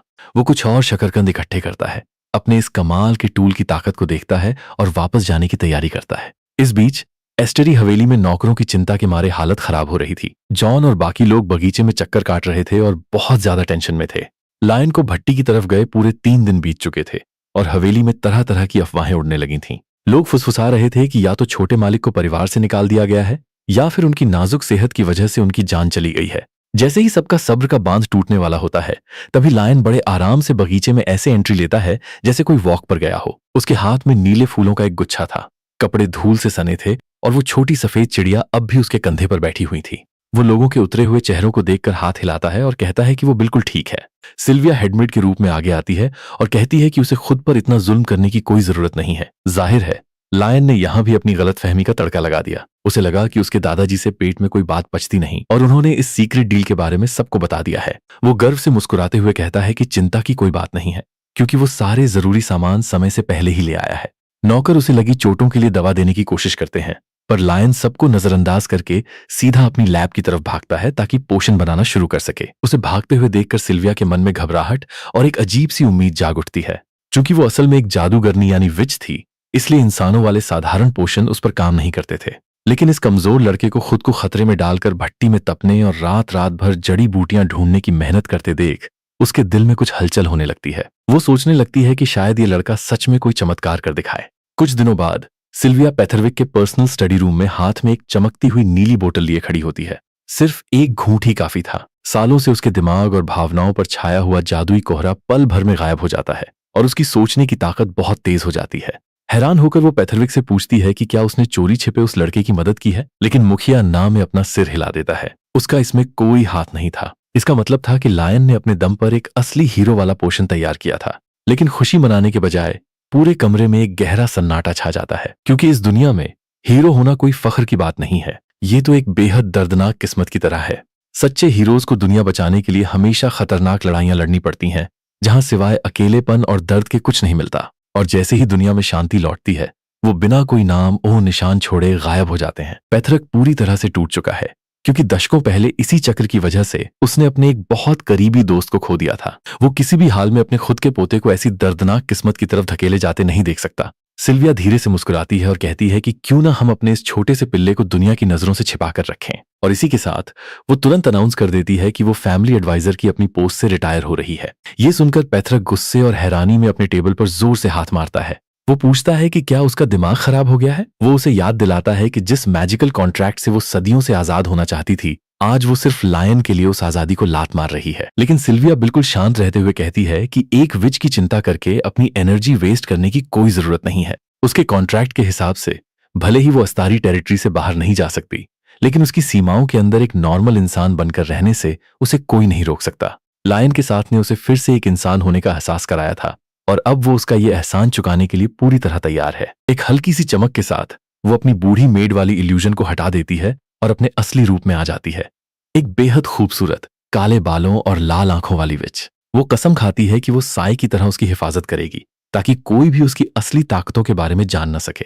और भाई, हवेली के स्टाफ में हुए इस अचानक बदलाव की खबर फैलने में जरा भी देर नहीं लगती। दूसरी तरफ एक शानदार और चमकदार स्टडी रूम में इस फैमिली का दूसरा बेटा लिक्सेल अस्तारी हाथ बांधे बैठा हुआ है। उसके चेहरे पर एक गहरी मुस्कान है और वो इस अजीब खबर के बारे में सोच रहा है कि कैसे उसके निकम्मे बड़े भाई लायन को अचानक एक नई पर्सनल मेड मिल गई। इस ग्रैंड अस्तारी कासल के दूसरे बेटे लिक्सेल की बात करें तो ये बंदा सच में काफी दिलचस्प है। ये लड़का सच में एक पैदाइशी जीनियस है। इतनी छोटी सी उम्र में ही वो इतिहास का सबसे यंग फोर्थ सर्कल मेज बन चुका है और उसका अंदाज बिल्कुल अपने दादा पेथरक जैसा है, जिसकी वजह से हर कोई उसे ही अगला आर्कमेज मान रहा है। लेकिन जीनियस होने का मतलब ये भी है कि वो हद से ज्यादा सावधान रहता है। इसलिए लायन को अचानक एक मिस्टीरियस मेड मिलने की बात सुनकर उसके दिमाग में खतरे की घंटी बज जाती है। सिल्विया के अचानक रिटायरमेंट के पेपर वर्क को देखते हुए लिक्सेल समझ जाता है कि यहाँ कुछ तो गड़बड़ है। भला जो औरत सदियों से उनकी फैमिली एडवाइजर थी, वो अचानक उसी दिन इस्तीफा क्यों देगी जिस दिन लायन ने एक मिरेकल पोशन बनाया, और ऊपर से तुरंत एक नई मेड उसकी जगह ले लेती है। कल रात ही लिक्सेल ने सिल्विया के पास जाकर उसके इस अचानक जाने के फैसले पर सवाल उठाया था, पर उसने बस प्यार से मुस्कुराते हुए कहा कि लायन के बनाए पोषण से उसे बहुत बड़ी मदद मिली है। जब लिक्सेल ने इस बात पर शक जताया कि उसका निकम्मा भाई ऐसा चमत्कारी पोषण कैसे बना सकता है, तो सिल्विया ने उसे टीज करना शुरू कर दिया। उसने लिक्सेल को लायन से मिलने की सलाह दी और मजाक में याद दिलाया कि बचपन में वो कैसे अपने बड़े भाई के पीछे पीछे घूमता रहता था। लिक्सेल ने थोड़ा झेंपते हुए इसे बचपन की नादानी बताया, लेकिन सिल्विया के चेहरे का सुकून देखकर वो सोचने पर मजबूर हो गया, क्या वाकई ये करिश्मा उसके भाई ने ही किया था? अब अपनी आंखों से सच देखने के लिए लिक्सेल ने अपने भाई का पता लगाया और सीधा मीमर फॉरेस्ट की तरफ निकल पड़ा।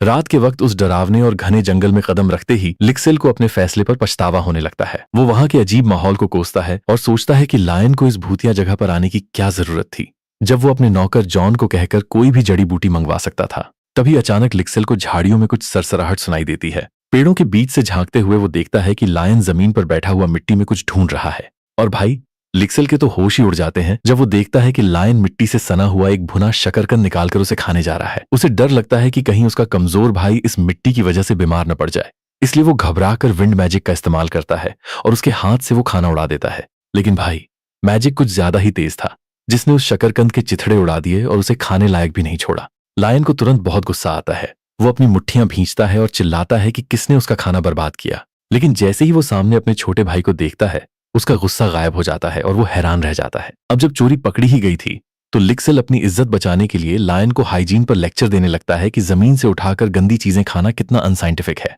लायन उसे बस एक ठंडी और अजीब नजर से देखता है। वो कहता है कि भाई, ये एक शकरकंद है जो कुदरती तौर पर मिट्टी के अंदर ही उगता है, क्योंकि लिक्सेल हमेशा ऐशो आराम में रहा है और उसने कभी ऐसी चीजें नहीं देखी थीं। वो अपनी बात संभालते हुए इसे स्टार्च से भरपूर एक रूट वेजिटेबल का नाम देता है। लायन तो बस अपना सिर पकड़ लेता है। वो पूछता है कि क्या उसके जीनियस भाई ने सच में कभी शकरकंद नहीं खाया, और हंसते हुए कहता है कि भाई, तू जिंदगी का असली मजा मिस कर रहा है। लायन उसे बैठने को कहता है और खुद कुछ नए शकरकंद खोदने चला जाता है, फिर ये याद करते हुए कि उसका भाई फायर मैजिक इस्तेमाल कर सकता है। लायन उससे एक कैंप फायर जलाने को कहता है। लिक्सेल चुपचाप मान जाता है और थोड़ी ही देर में उस ठंडे जंगल के बीच एक शानदार गर्म आग जल उठती है। लायन ताजे शकरकंदों को लपेटकर सीधे दहकते हुए अंगारों के बीच रख देता है। लिक्सेल घबराकर देखता है कि कहीं ये जलकर राख न हो जाए, लेकिन लायन उसे दिलासा देता है कि इसकी मोटी स्किन अंदर के हिस्से को जलने से बचाती है और वो अच्छे से पक जाते हैं। एक लकड़ी के तख्ते पर साथ बैठते हुए लायन कहता है कि जिंदगी में हमेशा आगे भागने से ज्यादा कभी कभी थोड़ा रुक कर रिलैक्स करना भी जरूरी होता है। आग की लपटों को देखते हुए लिक्सेल शांत हो जाता है और धीरे से कहता है कि अब वो उसकी बात समझ रहा है। जब शकरकंद पक जाते हैं तो लायन उन्हें अंगारों से बाहर निकालता है और एक लिक्सेल की तरफ बढ़ाता है। लिक्सेल पहले तो थोड़ा हिचकिचाता है, लेकिन जैसे ही वो उस गर्मा गर्म शकरकंद का एक बाइट लेता है, उसकी आंखें खुली की खुली रह जाती हैं। भाई, स्वाद तो सच में लाजवाब था। वो डरावना और ठंडा जंगल अचानक बहुत प्यारा लगने लगता है और लिक्सेल अपनी रईसी भूलकर भूखे बच्चों की तरह फटाफट शकरकंद खाने लगता है। लायन मुस्कुराते हुए उसे देखता है और सोचता है कि बढ़ते हुए बच्चे सच में कितना ज्यादा खा सकते हैं। जब लिक्सेल आखिरकार रुकता है और अपने पैरों के पास खाली छिलकों का ढेर देखता है तो उसका चेहरा शर्म से लाल हो जाता है कि उसने कितना सारा ठूंस लिया। लायन बस मुस्कुराता है और उसे भरपेट खाने को कहता है। साथ ही वो लिक्सेल का शुक्रिया अदा करता है कि वो उसकी जगह फैमिली के लिए इतनी मेहनत कर रहा है। ये सुनकर लिक्सेल का चेहरा थोड़ा गंभीर हो जाता है। वो कहता है कि बीमार रहना भले ही बहुत मुश्किल है, लेकिन किसी अपने को तड़पते हुए देखना भी उतना ही तकलीफदेह होता है। लेकिन लायन उसके इस गिल्ट को दूर करते हुए कहता है कि उसने कभी भी उसे खुद पर बोझ नहीं माना और न ही कभी उससे कोई शिकायत की। सितारों से भरे आसमान के नीचे लिक्सेल थोड़ा इमोशनल हो जाता है और आखिरकार अपना सच बयां करता है। वो कबूल करता है कि वो असल में लायन से जलता था, क्योंकि वो अपने भाई की उस आजाद और शांत जिंदगी से ईर्ष्या करता था। वो फिर से अपनी वही सख्त इमेज दिखाने की कोशिश करता है और कहता है कि वो अपनी पोजीशन से खुश है और आगे भी मेहनत करता रहेगा, पर लायन बस धीरे से हंस देता है। लिक्सेल के कंधे पर प्यार से हाथ रखते हुए लायन उसे समझाता है कि भाई, तू अभी भी सिर्फ एक बच्चा ही है। वो अपने छोटे भाई को सलाह देता है कि कभी कभी थोड़ा सेल्फिश होना और आराम करना भी जरूरी है। अपने भाई को देखते हुए लिक्सेल का दिल भर आता है और अब उसे समझ आता है कि सिल्विया क्या कहना चाहती थी। उस दहकती आग के पास सितारों की छांव में बैठते हुए लिक्सेल के चेहरे पर एक सच्ची मुस्कान आ जाती है और वो खुश होता है कि आज वो अपने भाई से मिलने यहाँ आया। हमारा भाई लायन अपने शानदार बेड पर लेटे हुए आराम से अपने सिस्टम इंटरफेस को चेक कर रहा है। इस समय उसके पास 71,500 शिलिंग्स जमा हो चुके हैं और क्योंकि 1 लाख शिलिंग्स पर पूरी शॉप अनलॉक होने वाली है, वो बेहतरीन चीजों को हासिल करने के बेहद करीब है। वो चैन की सांस लेते हुए खुद को स्ट्रेच करता है। हवेली में अफवाहें उड़ रही हैं कि दादाजी के लिए वो मिरेकल पोशन बनाने की वजह से उसे सजा मिली है, लेकिन भाई को इन सब बातों से कोई फर्क नहीं पड़ता।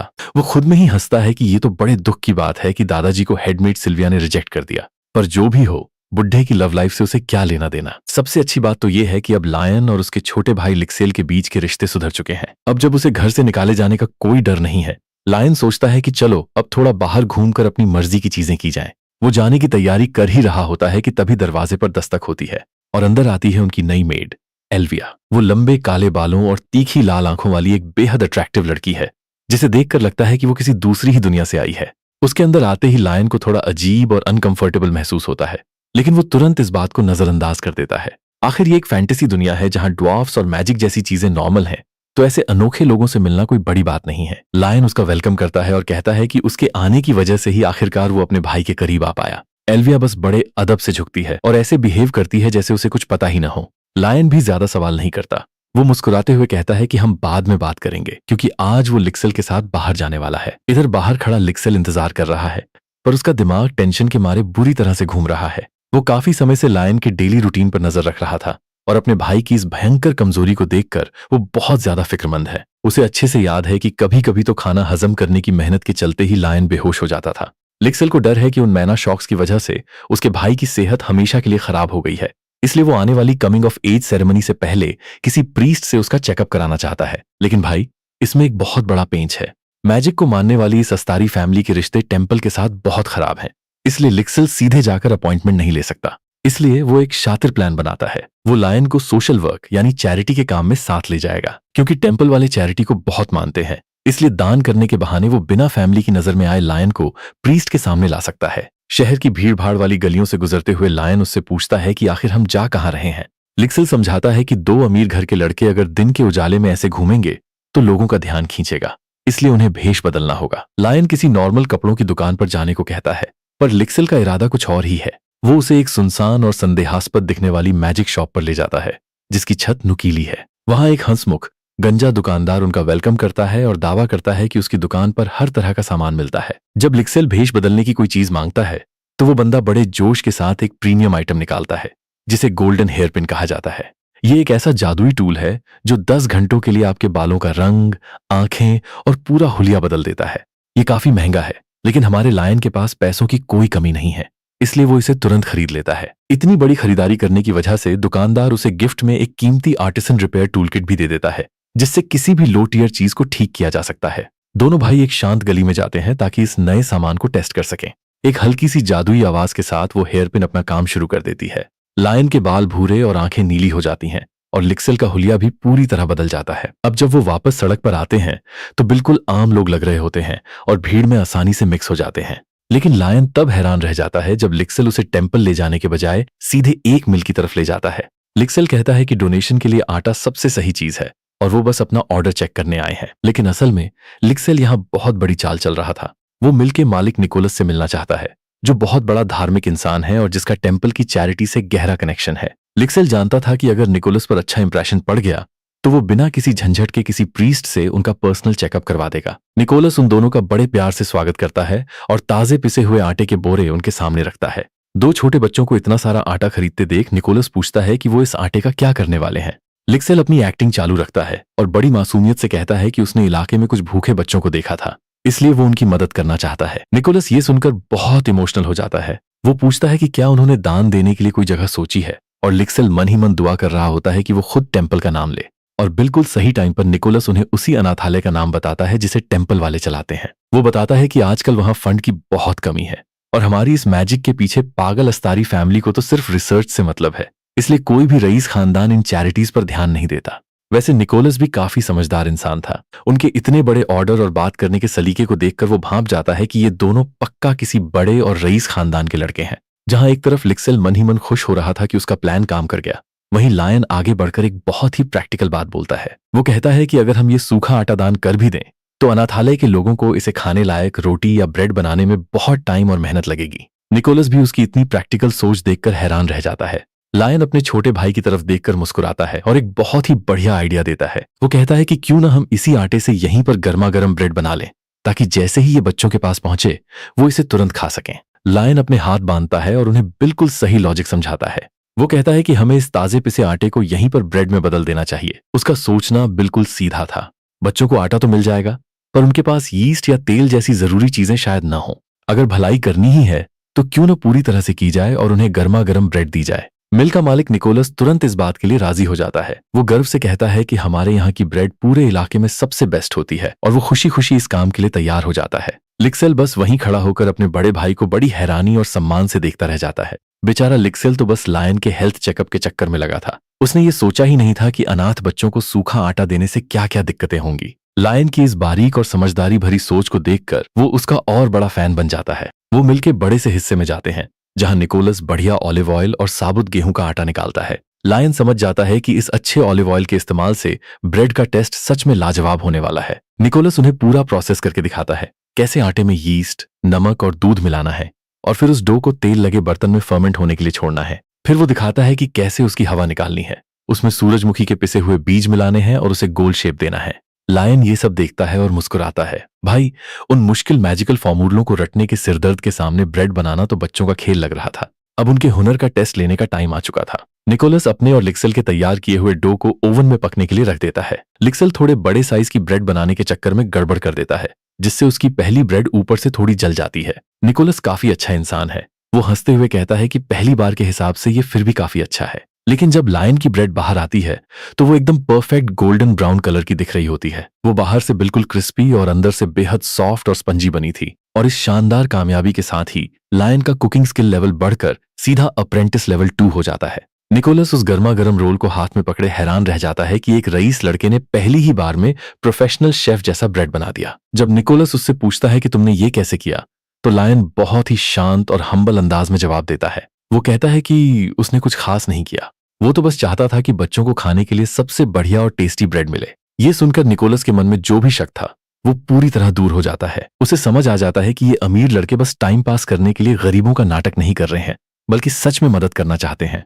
इनके दिल में सच में हमदर्दी है। उनकी इस अच्छाई को देखकर निकोलस भी अपनी तरफ से कुछ करना चाहता है, इसलिए वो एक बैग पैक करता है और उनसे थोड़ी देर रुकने को कहकर बाहर निकल जाता है। लिक्सेल को चिंता होती है कि कहीं उनकी वजह से दुकानदार का काम तो नहीं रुक रहा, पर लायन उसे शांत रहने को कहता है। वो इंतजार करते हुए ओवन चालू रखते हैं और ढेर सारी ब्रेड बनाते हैं, जिससे लायन का कुकिंग एक्सपीरियंस पॉइंट भी बढ़ता रहता है। जब निकोलस वापस आता है तो वो अकेला नहीं होता। उनकी दरिया दिली से इंप्रेस होकर वो गांव के बहुत सारे लोगों को इस चैरिटी काम में मदद करने के लिए साथ ले आता है। उस भीड़ में लायन को लियाह दिखती है, जो लोहार मुदु की वाइफ है। वो अपने पति की जगह यहाँ आई है क्योंकि वो अपनी दुकान पर बिजी था। वो लायन को पहचान लेती है और हैरान होकर उसे बुलाने ही वाली होती है, पर लायन तुरंत अपने होठों पर उंगली रखकर उसे चुप रहने का इशारा करता है ताकि उनका भेष न खुले। अब गांव वाले बड़े बड़े बक्से उतारना शुरू करते हैं, जिनमें ताजा मीट, दूध और कपड़े भरे हुए हैं। यहां तक कि वहां की एक मशहूर महिला, जिसके बारे में अफवाह है कि वो भालुओं से कुश्ती लड़ती है, आलू का एक भारी भरकम ढेर ऐसे उठाकर लाती है जैसे वो कोई खिलौना हो।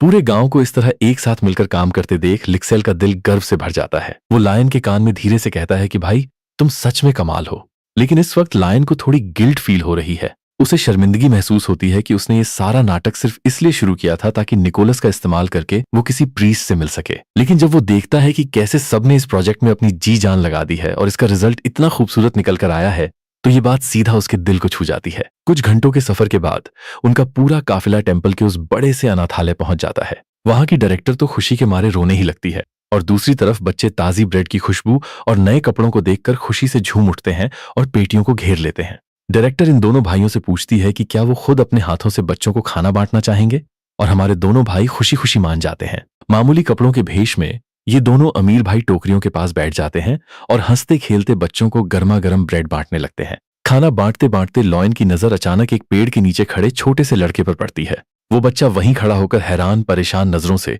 बस उन्हें ही ताके जा रहा था। लेकिन इससे पहले कि लायन उससे कुछ कह पाता, वो बच्चा तुरंत मुड़ता है और वहां से रफू चक्कर हो जाता है। लायन थोड़ा कंफ्यूज हो जाता है और डायरेक्टर से उस बच्चे के बारे में पूछता है। वो थोड़ा उदास होकर एक ठंडी सांस लेती है और बताती है कि उसका नाम पीटर है। वो लायन से कहती है कि वो ज्यादा फिक्र न करे, क्योंकि अनाथालय के बच्चे अभी बहुत छोटे हैं और कभी कभी इतनी बड़ी दयालुता को समझ नहीं पाते। लायन पेड़ के नीचे की उस खाली जगह को देखता है जहां से वो बच्चा भागा था और मन ही मन धीरे से पीटर का नाम दोहराता है। अनाथालय के धूप से खिले आंगन में सभी वॉलंटियर्स ने लगभग सारे बच्चों को गर्मा गर्म ब्रेड बांटने का काम पूरा कर लिया था। लेकिन जब लायन अपनी लकड़ी की टोकरी लेकर वहां से गुजर रहा होता है तो उसे एहसास होता है कि कोई एक बच्चा अभी भी गायब है। वो फौरन डायरेक्टर के पास जाता है और उनसे पूछता है कि आखिर पीटर कहाँ है, और वो उन्हें बताता है कि उस छोटे बच्चे को तो अभी तक उसका हिस्सा मिला ही नहीं है। इस पर डायरेक्टर एक गहरी सांस लेती है और जो कहानी वो बताती है वो सच में दिल दहला देने वाली है। असल में पीटर हद से ज्यादा शर्मीला है और लोगों से दूरी बनाए रखने की उसकी इसी आदत की वजह से 3 बार उसका एडॉप्शन होते होते रह गया। उन दर्दनाक रिजेक्शंस के बाद से उस मासूम ने दान में मिलने वाले खाने या किसी भी सामान को हाथ लगाना बंद कर दिया और खुद को पूरी दुनिया से अलग कर लिया। उसकी मदद करने का फैसला करके लायन उसे ढूंढने निकल पड़ता है और आखिरकार उसे एक पेड़ के नीचे अकेला बैठा हुआ पाता है, जो अपने घुटनों को पकड़कर मुंह छिपाए बैठा था। उसकी उस छोटी सी काया को देखकर लॉयन नोटिस करता है कि हालांकि ये बच्चा लोहार मुदू के बच्चों की उम्र का ही लगता है, लेकिन ये बहुत ही ज्यादा कमजोर और दुबला पतला है। लॉयन हौसले के साथ उसके पास जाता है और घास पर उसके ठीक बगल में घुटनों के बल बैठ जाता है। प्यार से उसका नाम पुकारते हुए वो उसे एक ताजी बेक की हुई ब्रेड दिखाता है और मजाक में कहता है कि ये आखिरी ब्रेड बची है, जो बहुत गर्म और एकदम सॉफ्ट है। पीटर बिना कुछ बोले अपना मुंह छिपाए रखता है,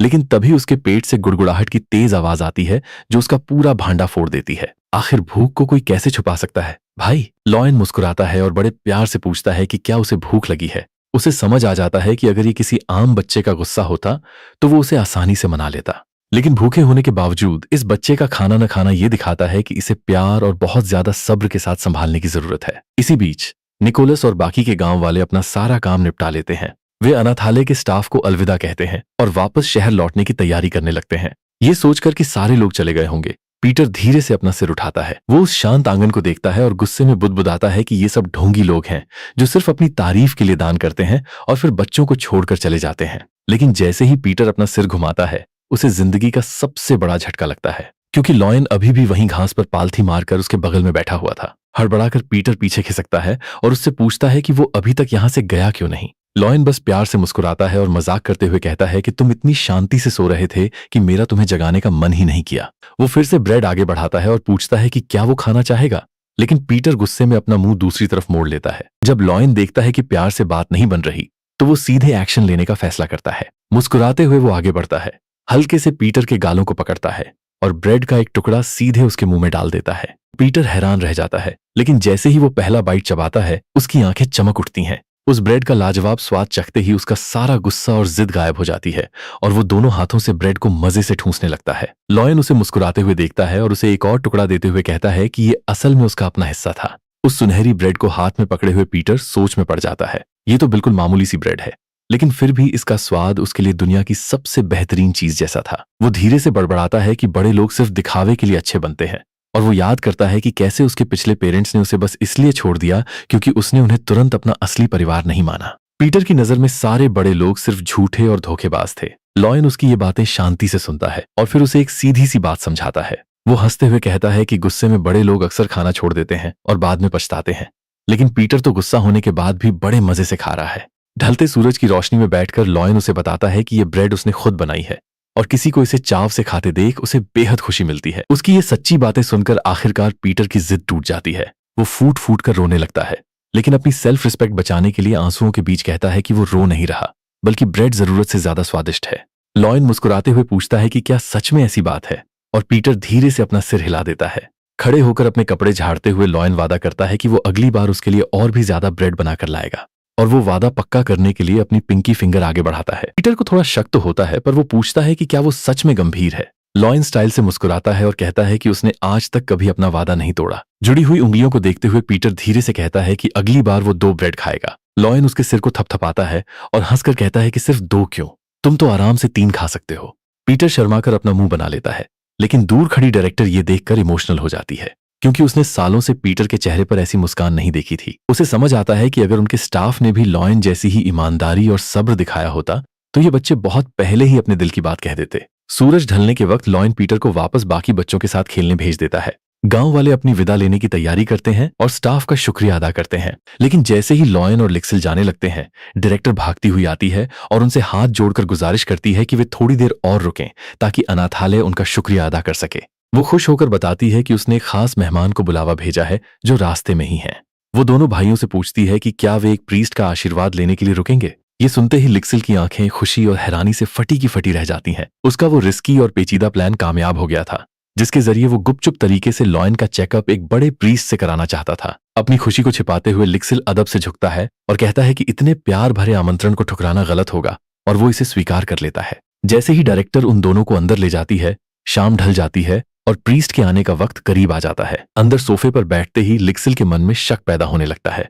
वो अपने भाई की तरफ देखता है और हिचकिचाते हुए कहता है कि शायद उन्हें इस मीटिंग को टाल देना चाहिए। चूंकि उनकी फैमिली और टेम्पल के बीच पुराने 36 के आंकड़े थे, इसलिए लिक्सिल को डर था कि कहीं वो प्रीस्ट कोई खुन्नस निकालकर लॉयन को नुकसान न पहुंचा दे। लेकिन लिक्सिल को हैरान करते हुए लॉयन बिना किसी हिचकिचाहट के मान जाता है। वो तुरंत मुस्कुराता है और उसकी बात से सहमत हो जाता है। असल में लॉयन बहाना बनाते हुए कहता है कि उसे अभी अभी हवेली का एक बहुत जरूरी काम याद आया है, जैसे कि उसकी बेकिंग क्लास और वो हंसते हुए बाय बोलकर वहां से तुरंत 9-2-11 हो जाता है। लिक्सिल वहीं बैठा रह जाता है और एक गहरी सांस लेता है। हालांकि वो जानता था कि भाई को हीलिंग की सख्त जरूरत है, पर वो उसे किसी भी खतरे में नहीं डालना चाहता था। इसलिए वो तय करता है कि पहले वो खुद अकेले प्रीस्ट से मिलेगा और चेक करेगा कि वो बंदा भरोसेमंद है या नहीं। लिक्सिल चैपल के दरवाजे से अंदर जाता है और वहां उसकी मुलाकात हाई प्रीस्ट लिक्ट से होती है। रंगीन कांच की खिड़की के सामने खड़ा लिक्ट चश्मा पहने किसी कमाल के एनिमे कैरेक्टर जैसा लग रहा था। वो लिक्सिल का प्यार से स्वागत करता है और गुपचुप तरीके से दान देने के लिए उसका शुक्रिया अदा करता है। जब वे बातचीत के लिए बैठते हैं तो लिक्सिल शांति से उस प्रीस्ट को ऑब्जर्व करने लगता है। उसे ये देखकर हैरानी होती है कि लिक्ट उम्र में कितना छोटा है। इस उम्र में हाई प्रीस्ट का पद पाना और बाहर जाने की इजाजत होना इस बात का सबूत था कि ये बंदा सचमुच जीनियस है। जब लिक्ट उसका शुक्रिया अदा करता है तो लिक्सिल इसका सारा क्रेडिट खुद नहीं लेता, बल्कि वो साफ बता देता है कि चैरिटी का ये पूरा आइडिया उसके बड़े भाई का था। और फिर लिक्सिल सीधे मुद्दे की बात पर आता है। वो कबूल करता है कि उसने ये सब सिर्फ निस्वार्थ भाव से नहीं किया है। उसने ये पूरा ड्रामा सिर्फ इसलिए प्लान किया ताकि वो किसी बड़े प्रीस्ट से अपने बीमार भाई का चेकअप करवा सके, जो बचपन से ही काफी कमजोर है। लिक्ट मुस्कुराता है और लिक्सिल को शांत रहने और गहरी सांस लेने के लिए कहता है, लेकिन तभी वो एक ऐसी बात बताता है जिससे लिक्सिल के होश उड़ जाते हैं। वो बताता है कि वो खुद टेम्पल की नजरों से बचकर चोरी छिपे इस अनाथालय में आया है। एक पल के लिए तो लिक्सिल का दिल बैठ जाता है। उसे लगता है कि प्रीस्ट उसकी मदद करने से मना कर देगा, लेकिन इसके बजाय लिक्ट उसके सामने एक हैरान करने वाला प्रपोजल रखता है। वो लिक्सिल से कहता है कि ठीक 3 दिन बाद सुबह सुबह वो अपने भाई को लेकर अनाथालय आ जाए। 3 दिन बाद रात के अंधेरे में लिक्सिल अचानक लॉयन के कमरे में घुस जाता है। अपने भाई को सोने के बजाय डेस्क पर आराम से बैठा देखकर लिक्सिल तुरंत उसे अपनी हेल्थ का ध्यान न रखने के लिए डांटना शुरू कर देता है। जब लॉयन उससे पूछता है कि क्या हुआ, तो हांफते हुए लिक्सिल बताता है कि प्रीस्ट उनके दान के बदले उसका चेकअप करने के लिए तैयार हो गया है। मन ही मन लॉयन थोड़ा कंफ्यूज हो जाता है, क्योंकि जब से उसने अपना माना अनलॉक किया है और अपनी क्राफ्टिंग स्किल्स को लेवल अप किया है, उसके माना शौक के सारे लक्षण गायब हो चुके हैं। वो तो अब पूरी तरह से फिट और तंदुरुस्त है। लेकिन अपने भाई को इतना परेशान देखकर लॉयन मुस्कुराते हुए उसका ऑफर मान लेता है। लिक्सिल उसे वार्न करता है कि उन्हें सुबह होने से पहले तैयार रहना होगा। सुबह होते ही दोनों भाई वापस अनाथालय पहुंच जाते हैं। मेज पर हाई ग्रेड होली वाटर की बोतल देखकर लॉयन दंग रह जाता है। ये एक बहुत ही पवित्र और मुश्किल से बनने वाली चीज थी, जिससे साबित होता था कि लिक्ट सचमुच बेहद टैलेंटेड है। लिक्ट कमरे में आता है और कुछ बातचीत के बाद लॉयन पूछता है कि आखिर उन्हें इतनी सुबह क्यों मिलना पड़ा। लिक्ट थोड़ा हिचकिचाता है और बताता है कि हाल ही में उसने एक रहस्यमयी सपना देखा था। उसने देखा कि बच्चे सुनहरे मैदान में शांति से सो रहे हैं और ये दोनों भाई रखवाले बनकर उनके पास खड़े हैं। उस सपने का एहसास इतना गहरा था कि वो खुद को इनसे मिलने और ये जानने से रोक नहीं पाया कि ये लोग असल में कैसे हैं। लेकिन लिक्ट सिर्फ अपने सपनों के भरोसे ही नहीं बैठा था। बातचीत के दौरान वो चुपचाप उन दोनों भाइयों को परख रहा था। लिक्सिल के बात करने के तरीके और उनके इस नकली भेष को देखकर वो आसानी से समझ जाता है कि ये दोनों मशहूर एस्टरी फैमिली से हैं। उसे शक होता है कि कहीं ये टेम्पल के खिलाफ कोई साजिश तो नहीं है, और वो चेकअप के दौरान उनका असली मकसद जानने का फैसला करता है। लिक्ट अदब से लिक्सिल को बाहर इंतजार करने के लिए कहता है ताकि वो काम शुरू कर सके। कमरे में अकेले होते ही वो लॉयन के ऊपर डिवाइन एनर्जी की एक तेज लहर डालना शुरू करता है, और तभी लिक्ट बिल्कुल सुन्न पड़ जाता है। ब्लेसिंग का मंत्र तो बिल्कुल सही पढ़ा गया था, लेकिन लॉयन के शरीर पर उस जादुई ताकत का कोई असर ही नहीं होता। अपनी खुद की काबिलियत पर शक करते हुए लिक्ट पूरी ताकत लगाता है और हरे रंग की डिवाइन एनर्जी का एक बड़ा तूफान खड़ा कर देता है, जिससे लॉयन के बाल तक चमकने लगते हैं। लेकिन फिर भी कुछ नहीं होता। लॉयन आराम से बैठा रहता है और कहता है कि उसे काफी फ्रेश महसूस हो रहा है। ये देखकर तो प्रीस्ट का दिमाग ही चकरा जाता है। वो जानता था कि किसी इंसान पर हाई प्रीस्ट की ब्लेसिंग का असर न होने के सिर्फ 3 ही कारण हो सकते हैं। या तो कोई बहुत बड़ा जादूगर उस मैजिक को रोक रहा हो, या वो बंदा पूरी तरह स्वस्थ हो, या फिर उसकी जिंदगी के कुछ ही दिन बचे हों। लॉयन के चेहरे पर उस शांत मुस्कान को देखकर लिक्ट सबसे बुरा मान बैठता है। भावुक होकर वो तुरंत लॉयन का हाथ कसकर पकड़ लेता है। वो गिड़गिड़ाते हुए कहता है कि अगर कभी उसे बहुत ज्यादा दर्द हो या नींद न आए तो वो सीधा टेम्पल में उससे आकर मिले। वो उसे हर हाल में बचा लेगा। लॉयन इस अचानक हुए ड्रामे से थोड़ा चौंक जाता है, लेकिन उसे शांत करने के लिए वो हाँ कह देता है। लॉयन वापस बाहर आंगन में अपने भाई के पास आता है और सोचने लगता है कि वो प्रीस्ट इतना अजीब बर्ताव क्यों कर रहा था। उसी दिन बाद में एस्टरी कैसल वापस आकर दोनों भाई आंगन में टहल रहे होते हैं। लिक्सिल लॉयन को इतना तरोताजा देखकर चैन की सांस लेता है। लॉयन भी हाँ कहता है, पर मन ही मन हंसता है, क्योंकि उस होली मैजिक के असर से किचन में रात भर जागने की वजह से होने वाला बदन दर्द गायब हो गया था। लेकिन जब लॉयन अपने भाई को देखता है तो उसे महसूस होता है कि लिक्सिल बहुत थका हुआ है और उसकी आंखों के नीचे डार्क सर्कल्स आ गए हैं। जब वो उसे आराम करने की सलाह देता है तो लिक्सिल बात टालते हुए कहता है कि उसे अपने माना ट्रेनिंग के लिए जाना है। लॉयन बस एक ठंडी सांस लेता है और अपने भाई को जाते हुए देखता है, जो अपनी क्षमता से ज्यादा मेहनत कर रहा था। सिल्विया, जो नौकरानी एल्विया के भेष में थी, लॉयन के पास आकर खड़ी होती है और लिक्सिल को जाते हुए देखती है। वो कहती है कि अगर वो लिक्सिल की सेहत को लेकर इतना ही परेशान है तो उसे दादाजी पैथरिक के साथ होने वाली मीटिंग में इस बारे में बात करनी चाहिए। लॉयन हामी भरता है और कहता है कि दादाजी भी आजकल काफी तनाव में दिख रहे हैं। अपने मास्टर को अपने परिवार की इतनी फिक्र करते देख सिल्विया मन ही मन मुस्कुराती है और सोचती है कि क्यों ना वो उनके लिए कुछ मीठा लेकर आए। अगले सीन में हमारा हीरो लॉयन महल के किचन में आटा गूंथने में बिजी दिखाई देता है। वहां उसकी नई पर्सनल नौकरानी एल्विया भी खड़ी थी, जो असल में सिल्विया ही थी। लॉयन अभी भी इस सीक्रेट पहचान के साथ तालमेल बिठा रहा था। वो गलती से उसे सिल्विया कहकर थैंक्स बोल देता है। वो तुरंत उसे टोकती है और याद दिलाती है कि उसका नाम अब एल्विया है। लॉयन अपनी गलती के लिए माफी मांगता है कि उसने लगभग उसका सीक्रेट खोल ही दिया था। वो उसे बताता है कि वो दादाजी पैथरिक के लिए थैंक यू गिफ्ट के तौर पर कुछ कुकीज बेक कर रहा है। लेकिन तभी वो सोच में पड़ जाता है कि क्या उन कड़क स्वभाव वाले दादाजी को मीठा पसंद भी होगा या नहीं। एल्विया उसे दिलासा देती है कि भले ही दादाजी को मीठा ज्यादा पसंद न हो, लेकिन लॉयन के हाथ का बना कुछ भी वो खुशी खुशी खा लेंगे। लेकिन फिर भी लॉयन चाहता था कि ये कुकीज सचमुच टेस्टी बने। वो नहीं चाहता कि दादाजी बस अपने प्यार के कारण कोई भी मीठी चीज जबरदस्ती खाएं। तभी किचन में इधर उधर देखते ही उसे एक आइडिया आता है। उसकी नजर कुछ पर्पल स्वीट पोटैटो यानी शकरकंद पर पड़ती है। सफेद चीनी का इस्तेमाल करने के बजाय वो शकरकंद की नेचुरल मिठास का इस्तेमाल करने का फैसला करता है। एल्विया को कुकीज में शकरकंद का आइडिया थोड़ा अजीब लगता है, पर लॉयन तो अपना मन बना चुका था। वो उन्हें काटना शुरू करता है ताकि वो ऐसी चीज बना सके जिससे दादाजी की सेहत पर कोई बुरा असर न पड़े। हमारा हीरो आटे को बेलता है और बिल्ली, बत्तख और तारों जैसी प्यारी प्यारी शेप्स काटने लगता है। वो सोचता है कि आगे चलकर वो किसी कारीगर से कुछ कस्टमाइज्ड कुकी कटर्स भी बनवाएगा। वो ट्रे को ओवन में डाल देता है और बेक होने के बाद उसका एक्सपेरिमेंट पूरी तरह कामयाब रहता है। ये कुकीज बाहर से क्रिस्पी और अंदर से बेहद सॉफ्ट और खुशबूदार बनी थीं। एल्विया हैरान थी कि उसने एक नॉर्मल रेसिपी से इतने कमाल के और सुंदर बिस्कुट तैयार कर लिए हैं। वो उसे टेस्ट करने के लिए कुकी देती है और जैसे ही लॉयन बाइट लेता है उसकी आंखें चमक उठती हैं। ये तो उसकी पिछली जिंदगी की चॉकलेट चिप कुकीज से भी कहीं ज्यादा लाजवाब थीं। तभी मौके पर सिस्टम का नोटिफिकेशन आता है कि उसकी कुकिंग स्किल बढ़कर अप्रेंटिस लेवल 3 पर पहुंच गई है और ये रेसिपी सेव हो चुकी है। एल्विया भी मानती है कि इसकी हल्की मिठास दादाजी को बहुत पसंद आएगी। जब वो इन्हें पैक करने की मदद मांगती है तो लॉयन उसे आराम करने के लिए कहता है, क्योंकि उसे अभी एक और चीज तैयार करनी थी। उसके बाहर जाते ही लॉयन चैन की सांस लेता है। अब जब वहां कोई देखने वाला नहीं था तो वो आराम से अपने सिस्टम इन्वेंट्री का इस्तेमाल कर सकता था। कुकिंग लेवल 3 पर पहुंचने के कारण अब उसके पास बेहतरीन रेसिपीज और बढ़िया सामान का एक्सेस आ गया था। उसे लगता है कि कुकीज के साथ कोई ड्रिंक भी होनी चाहिए। अगर वो इसके साथ कोई सही ड्रिंक तैयार कर ले तो ये थकान दूर करने और एनर्जी बढ़ाने में बहुत मददगार साबित होगी। वो एक खास ट्रेनिंग एड ड्रिंक बनाने का फैसला करता है। ये गहरे लाल रंग की ड्रिंक 5 छोटी हेल्थ पोशंस को हल्की आंच पर उबालकर उसमें संतरा, नींबू, स्टार एनीज और एक्वा रोजमेरी ऑयल मिलाकर बनाई जाती है। ये ड्रिंक कड़क ट्रेनिंग और थकान के दर्द को दूर करने के लिए बनाई गई थी, जो उसके दादाजी और थके हुए भाई के लिए किसी जादुई टॉनिक से कम नहीं थी। इस लाल रंग के घोल को अच्छे से पकाने और छानने के बाद लॉयन इसे टेस्ट करने के लिए 1 चम्मच पीता है। इसका स्वाद बहुत ही बढ़िया और एकदम मसालेदार वाइन जैसा था, जो शरीर को तुरंत आराम पहुंचाता है। वो लकड़ी की ट्रे पर गर्मा गर्म रेड ड्रिंक और शकरकंदी की कुकीज को अच्छे से सजा देता है और तभी उसका सिस्टम बज उठता है, जो उसे अपनी पहली स्पेशल ड्रिंक सेट बनाने के लिए बधाई देता है। यही नहीं, खाने को इतनी खूबसूरती से सजाने के लिए उसे एक स्पेशल अचीवमेंट भी मिलता है, जिससे उसे पूरे 3000 शिलिंग्स का भारी भरकम बोनस मिल जाता है। भाई, सिर्फ किचन में थोड़ा टाइम बिताने के बदले इतनी तगड़ी कमाई होना सच में कमाल है। अपनी कुकिंग से खुश होकर लियोन सारा सामान एक बैग में डालता है और सीधे पैथरिक के स्टडी रूम की तरफ निकल पड़ता है। जब लियोन खुद अपने हाथों में ट्रे लेकर उस बड़े से स्टडी रूम में एंटर करता है तो पैथरिक उसे देखकर बिल्कुल हैरान रह जाता है। वो बूढ़ा दादाजी तुरंत टोकते हुए पूछता है कि घर का यंग मास्टर खुद अपने हाथों से खाना क्यों ला रहा है, जबकि ये काम नौकरों का है। लियोन बस थोड़ा मुस्कुराता है और अपने दादाजी से कहता है कि वो अपनी मेहनत का फल खुद उनके पास लाना चाहता था। वो ट्रे को टेबल पर रखता है और बताता है कि इस गर्म ड्रिंक में हेल्थ पोशन मिलाया गया है और साथ में घर की बनी कुकीज भी हैं।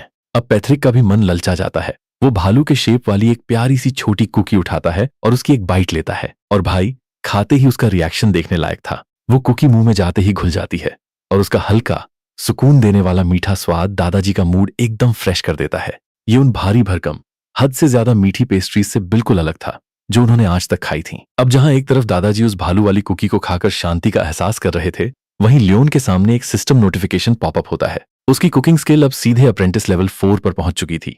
चूंकि सिस्टम बोनस एक्सपीरियंस सिर्फ तभी देता है जब किसी को खाना दिल से पसंद आए, इसलिए लियोन का एक्सपीरियंस बार बहुत तेजी से ऊपर भाग रहा था। वो चैन की सांस लेता है क्योंकि उसे डर था कि कहीं दादाजी को इसका टेस्ट खराब न लगे। पैथरिक तुरंत थोड़ा खांसता है और अपनी कुकी नीचे रखकर वापस से वही पुराना खड़ूस चेहरा बना लेता है। वो रूखेपन से लियोन से कहता है कि जो भी बात है सीधे सीधे बताओ, क्योंकि उसे पता था कि उसका पोता सिर्फ शेफ बनने के लिए यहां नहीं आया है। लियोन अपना सिर खुजलाते हुए मान लेता है कि वो अपने दादाजी से कुछ छुपा नहीं सकता। वो समझाता है कि चूंकि उसकी कमिंग ऑफ एज सेरेमनी बहुत पास है, इसलिए वो चाहता है कि दादाजी लिक्सिल के खतरनाक ट्रेनिंग शेड्यूल को थोड़ा कम कर दें। वो बस यही चाहता है कि इस बड़े दिन पर पूरा परिवार खुश और पूरी तरह से फिट रहे। ये सुनकर पैथरिक अंदर ही अंदर गर्व से भर जाता है। जहां बाकी अमीर परिवारों में भाई बहन जायदाद के लिए एक दूसरे के खून के प्यासे रहते हैं, वहीं उसके पोते एक दूसरे की सेहत की फिक्र कर रहे हैं। फिर भी वो अपने चेहरे पर कोई इमोशन नहीं आने देता और रूखे मन से मान जाता है कि जब तक सेरेमनी खत्म नहीं हो जाती, लिक्सिल अपनी मर्जी से ट्रेनिंग कर सकता है। लियोन के चेहरे पर एक प्यारी सी मुस्कान आ जाती है और वो उन्हें थैंक यू कहता है। लेकिन इससे पहले कि वो वहां से जाए, पैथरिक उसे रोकता है और पूछता है कि उसे तोहफे में क्या चाहिए। ये सुनते ही लियोन के तो होश ही उड़ जाते हैं। वो घबराते हुए अपने हाथ हिलाने लगता है और कहता है कि उसे कुछ नहीं चाहिए, और फिर जल्दी से बाय बोलकर वहां से रफू चक्कर हो जाता है। पैथरिक वहीं बैठा रह जाता है, पूरी तरह से हैरान परेशान। आखिर इस लड़के के अंदर थोड़ा सा भी लालच क्यों नहीं है? गिफ्ट मिलना तो इस पूरे फंक्शन का सबसे बड़ा और मजेदार हिस्सा होता है, लेकिन बंद दरवाजे को घूरते हुए पैथरिक का दिमाग कुछ ज्यादा ही चलने लगता है। वो सोचता है कि ये कमिंग ऑफ एज सेरेमनी असल में एक टेस्ट है। अगर लियोन कह रहा है कि उसे कुछ नहीं चाहिए, तो इसका सिर्फ एक ही मतलब हो सकता है, उसका जीनियस पोता उसे एक चैलेंज दे रहा है। वो पैथरिक का इम्तिहान ले रहा है कि क्या वो उसके मन की बात समझकर खुद से कोई बेहतरीन गिफ्ट ढूंढ पाते हैं या नहीं। अब इस खुद के बनाए हुए दिमागी खेल के प्रेशर में आकर पैथरिक थोड़ा टेंशन में आ जाता है और सोचने लगता है कि ऐसा कौन सा जादुई या लेजेंडरी सामान लाया जाए जो उसके पोते को पसंद आ सके। दूसरी तरफ लियोन कॉरिडोर में मजे से घूम रहा है, इस बात से बिल्कुल संतुष्ट कि उसकी किचन वाली प्लानिंग एकदम परफेक्ट रही। दादाजी को मनाने के बाद लियोन बिल्कुल हल्के कदमों से अपने कमरे की तरफ वापस जाता है। जो नई फिजिकल स्टैमिना उसे मिली है, वो सच में गेम चेंजर है।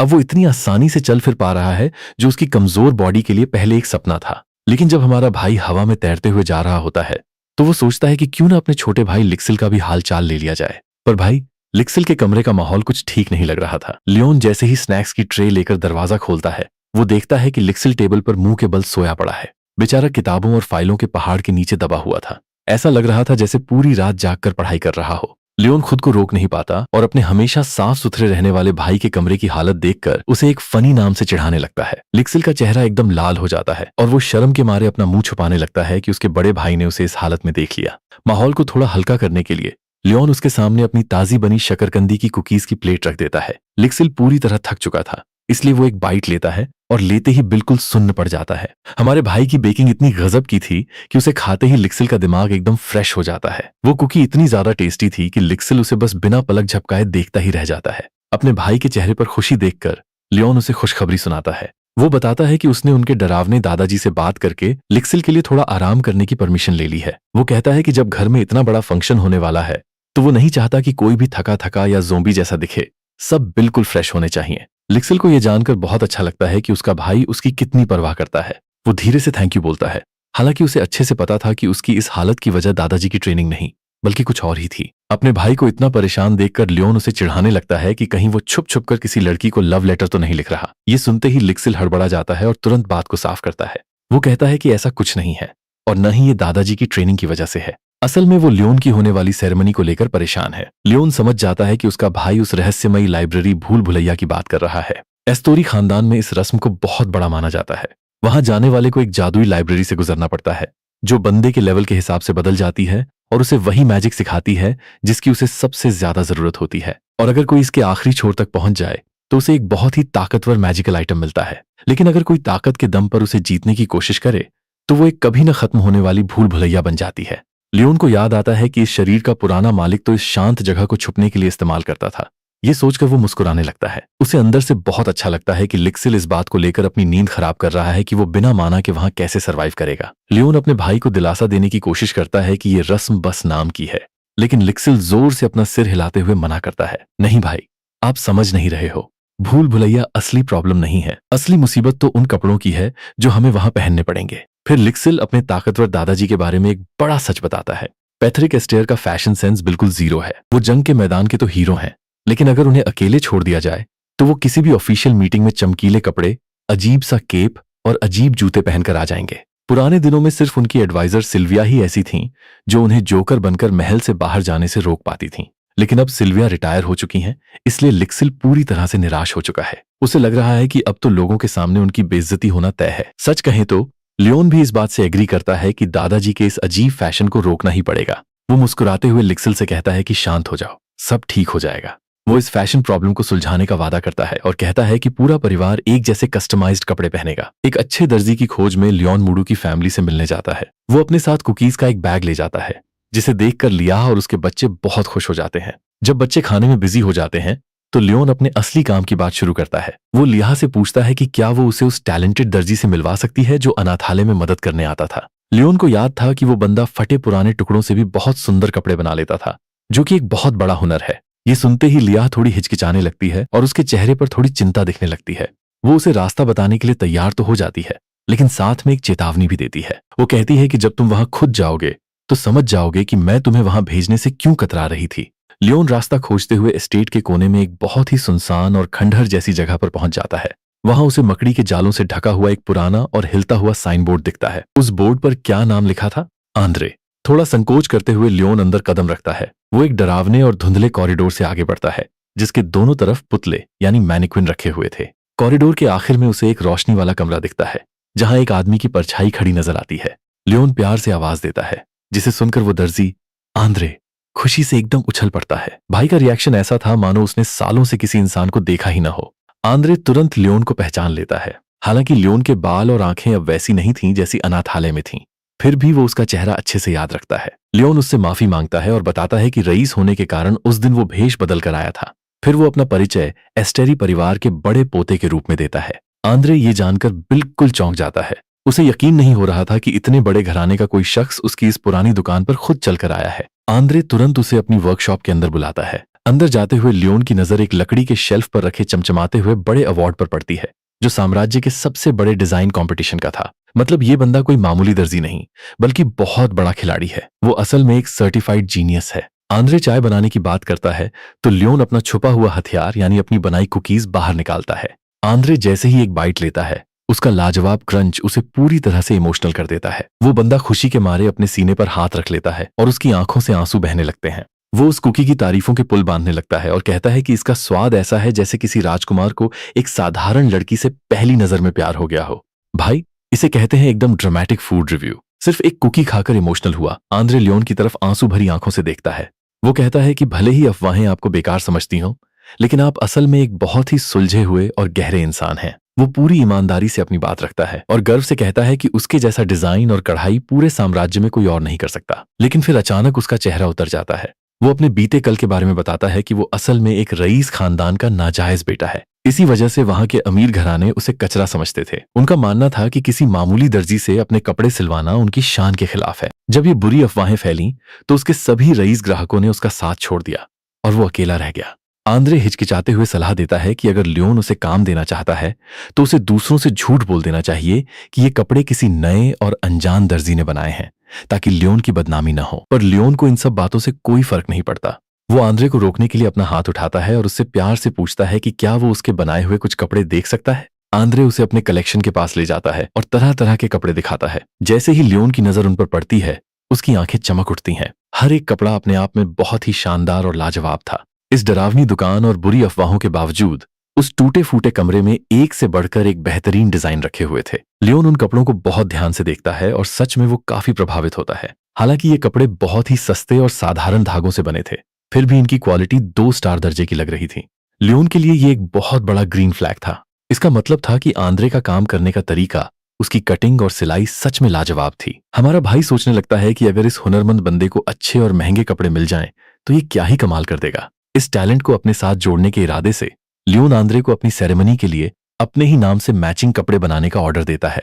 ये सुनकर आंद्रे के पसीने छूट जाते हैं। वो घबराते हुए कहता है कि भले ही ये मेरे लिए बहुत बड़ा मौका है, लेकिन अगर लोगों को पता चला कि आपके कपड़े मुझ जैसे मामूली इंसान ने सिले हैं तो लोग आपका मजाक उड़ाएंगे। लेकिन लियोन को इन सब बातों की रत्ती भर भी परवाह नहीं थी। वो पूरे भरोसे के साथ आंद्रे से कहता है कि सारी जिम्मेदारी उसकी होगी और किसी की इतनी हिम्मत नहीं होगी कि वो कुछ गलत बोले। वो याद दिलाता है कि उनके परिवार का रुतबा शाही घराने से कम नहीं है। वो आंद्रे की आंखों में आंखें डालकर पूछता है कि क्या वो उस पर भरोसा करके सेरेमनी तक 3 ड्रेस तैयार कर सकता है। आंद्रे को बस इसी हौसले की जरूरत थी। वो कपड़े को कसकर पकड़ लेता है और एक बार फिर से बेहतरीन काम करने की उसकी दबी हुई इच्छा जाग उठती है। लियोन की बातों से भरोसा पाकर आंद्रे अपने दिल पर हाथ रखता है और खुशी खुशी इस काम को करने के लिए मान जाता है। वो तुरंत पेन उठाता है और पूछता है कि कपड़ों का स्टाइल और डिजाइन कैसा होना चाहिए। लियोन उसे अपना पूरा आइडिया समझाता है। वो कहता है कि कपड़े सिंपल और क्लासी होने चाहिए, जो पूरे परिवार पर एक जैसे दिखें, लेकिन फिर भी सबका अपना एक अलग अंदाज हो। लिखते लिखते आंद्रे अचानक डर के मारे रुक जाता है। उसे अचानक एहसास होता है कि उस खतरनाक दादाजी को भी उसी के सिले हुए कपड़े पहनने होंगे। पहले तो वो डर जाता है, लेकिन फिर खुद को समझाता है कि इतने बड़े घराने के फैसले पर उंगली उठाने की हिम्मत किसी की नहीं होगी। पूरा हौसला जुटाकर वो वादा करता है कि वो अपना सबसे बेस्ट काम करके दिखाएगा। जब आंद्रे कपड़ों की पसंद के बारे में पूछता है तो लियोन मुस्कुराते हुए उनके खानदान की लेजेंडरी फैब्रिक बुक आगे बढ़ा देता है। आंद्रे उस सोने की नक्काशी वाली किताब को देखता ही रह जाता है। उसे यकीन नहीं होता कि उसे इस खास चीज को छूने का मौका मिल रहा है। लियोन के कहने पर जब वो किताब खोलता है तो पन्नों के बीच से एक जादुई रोशनी निकलती है। उस किताब में दुनिया के सबसे दुर्लभ और जादुई धागे थे, जिनमें परियों की सांस और एल्फ के बाल जैसी अनोखी चीजें शामिल थीं। आंद्रे बिल्कुल खो सा जाता है और खुशी खुशी पन्ने पलटने लगता है। तभी उसकी नजर एक खास तरह के जादुई धागे पर टिक जाती है।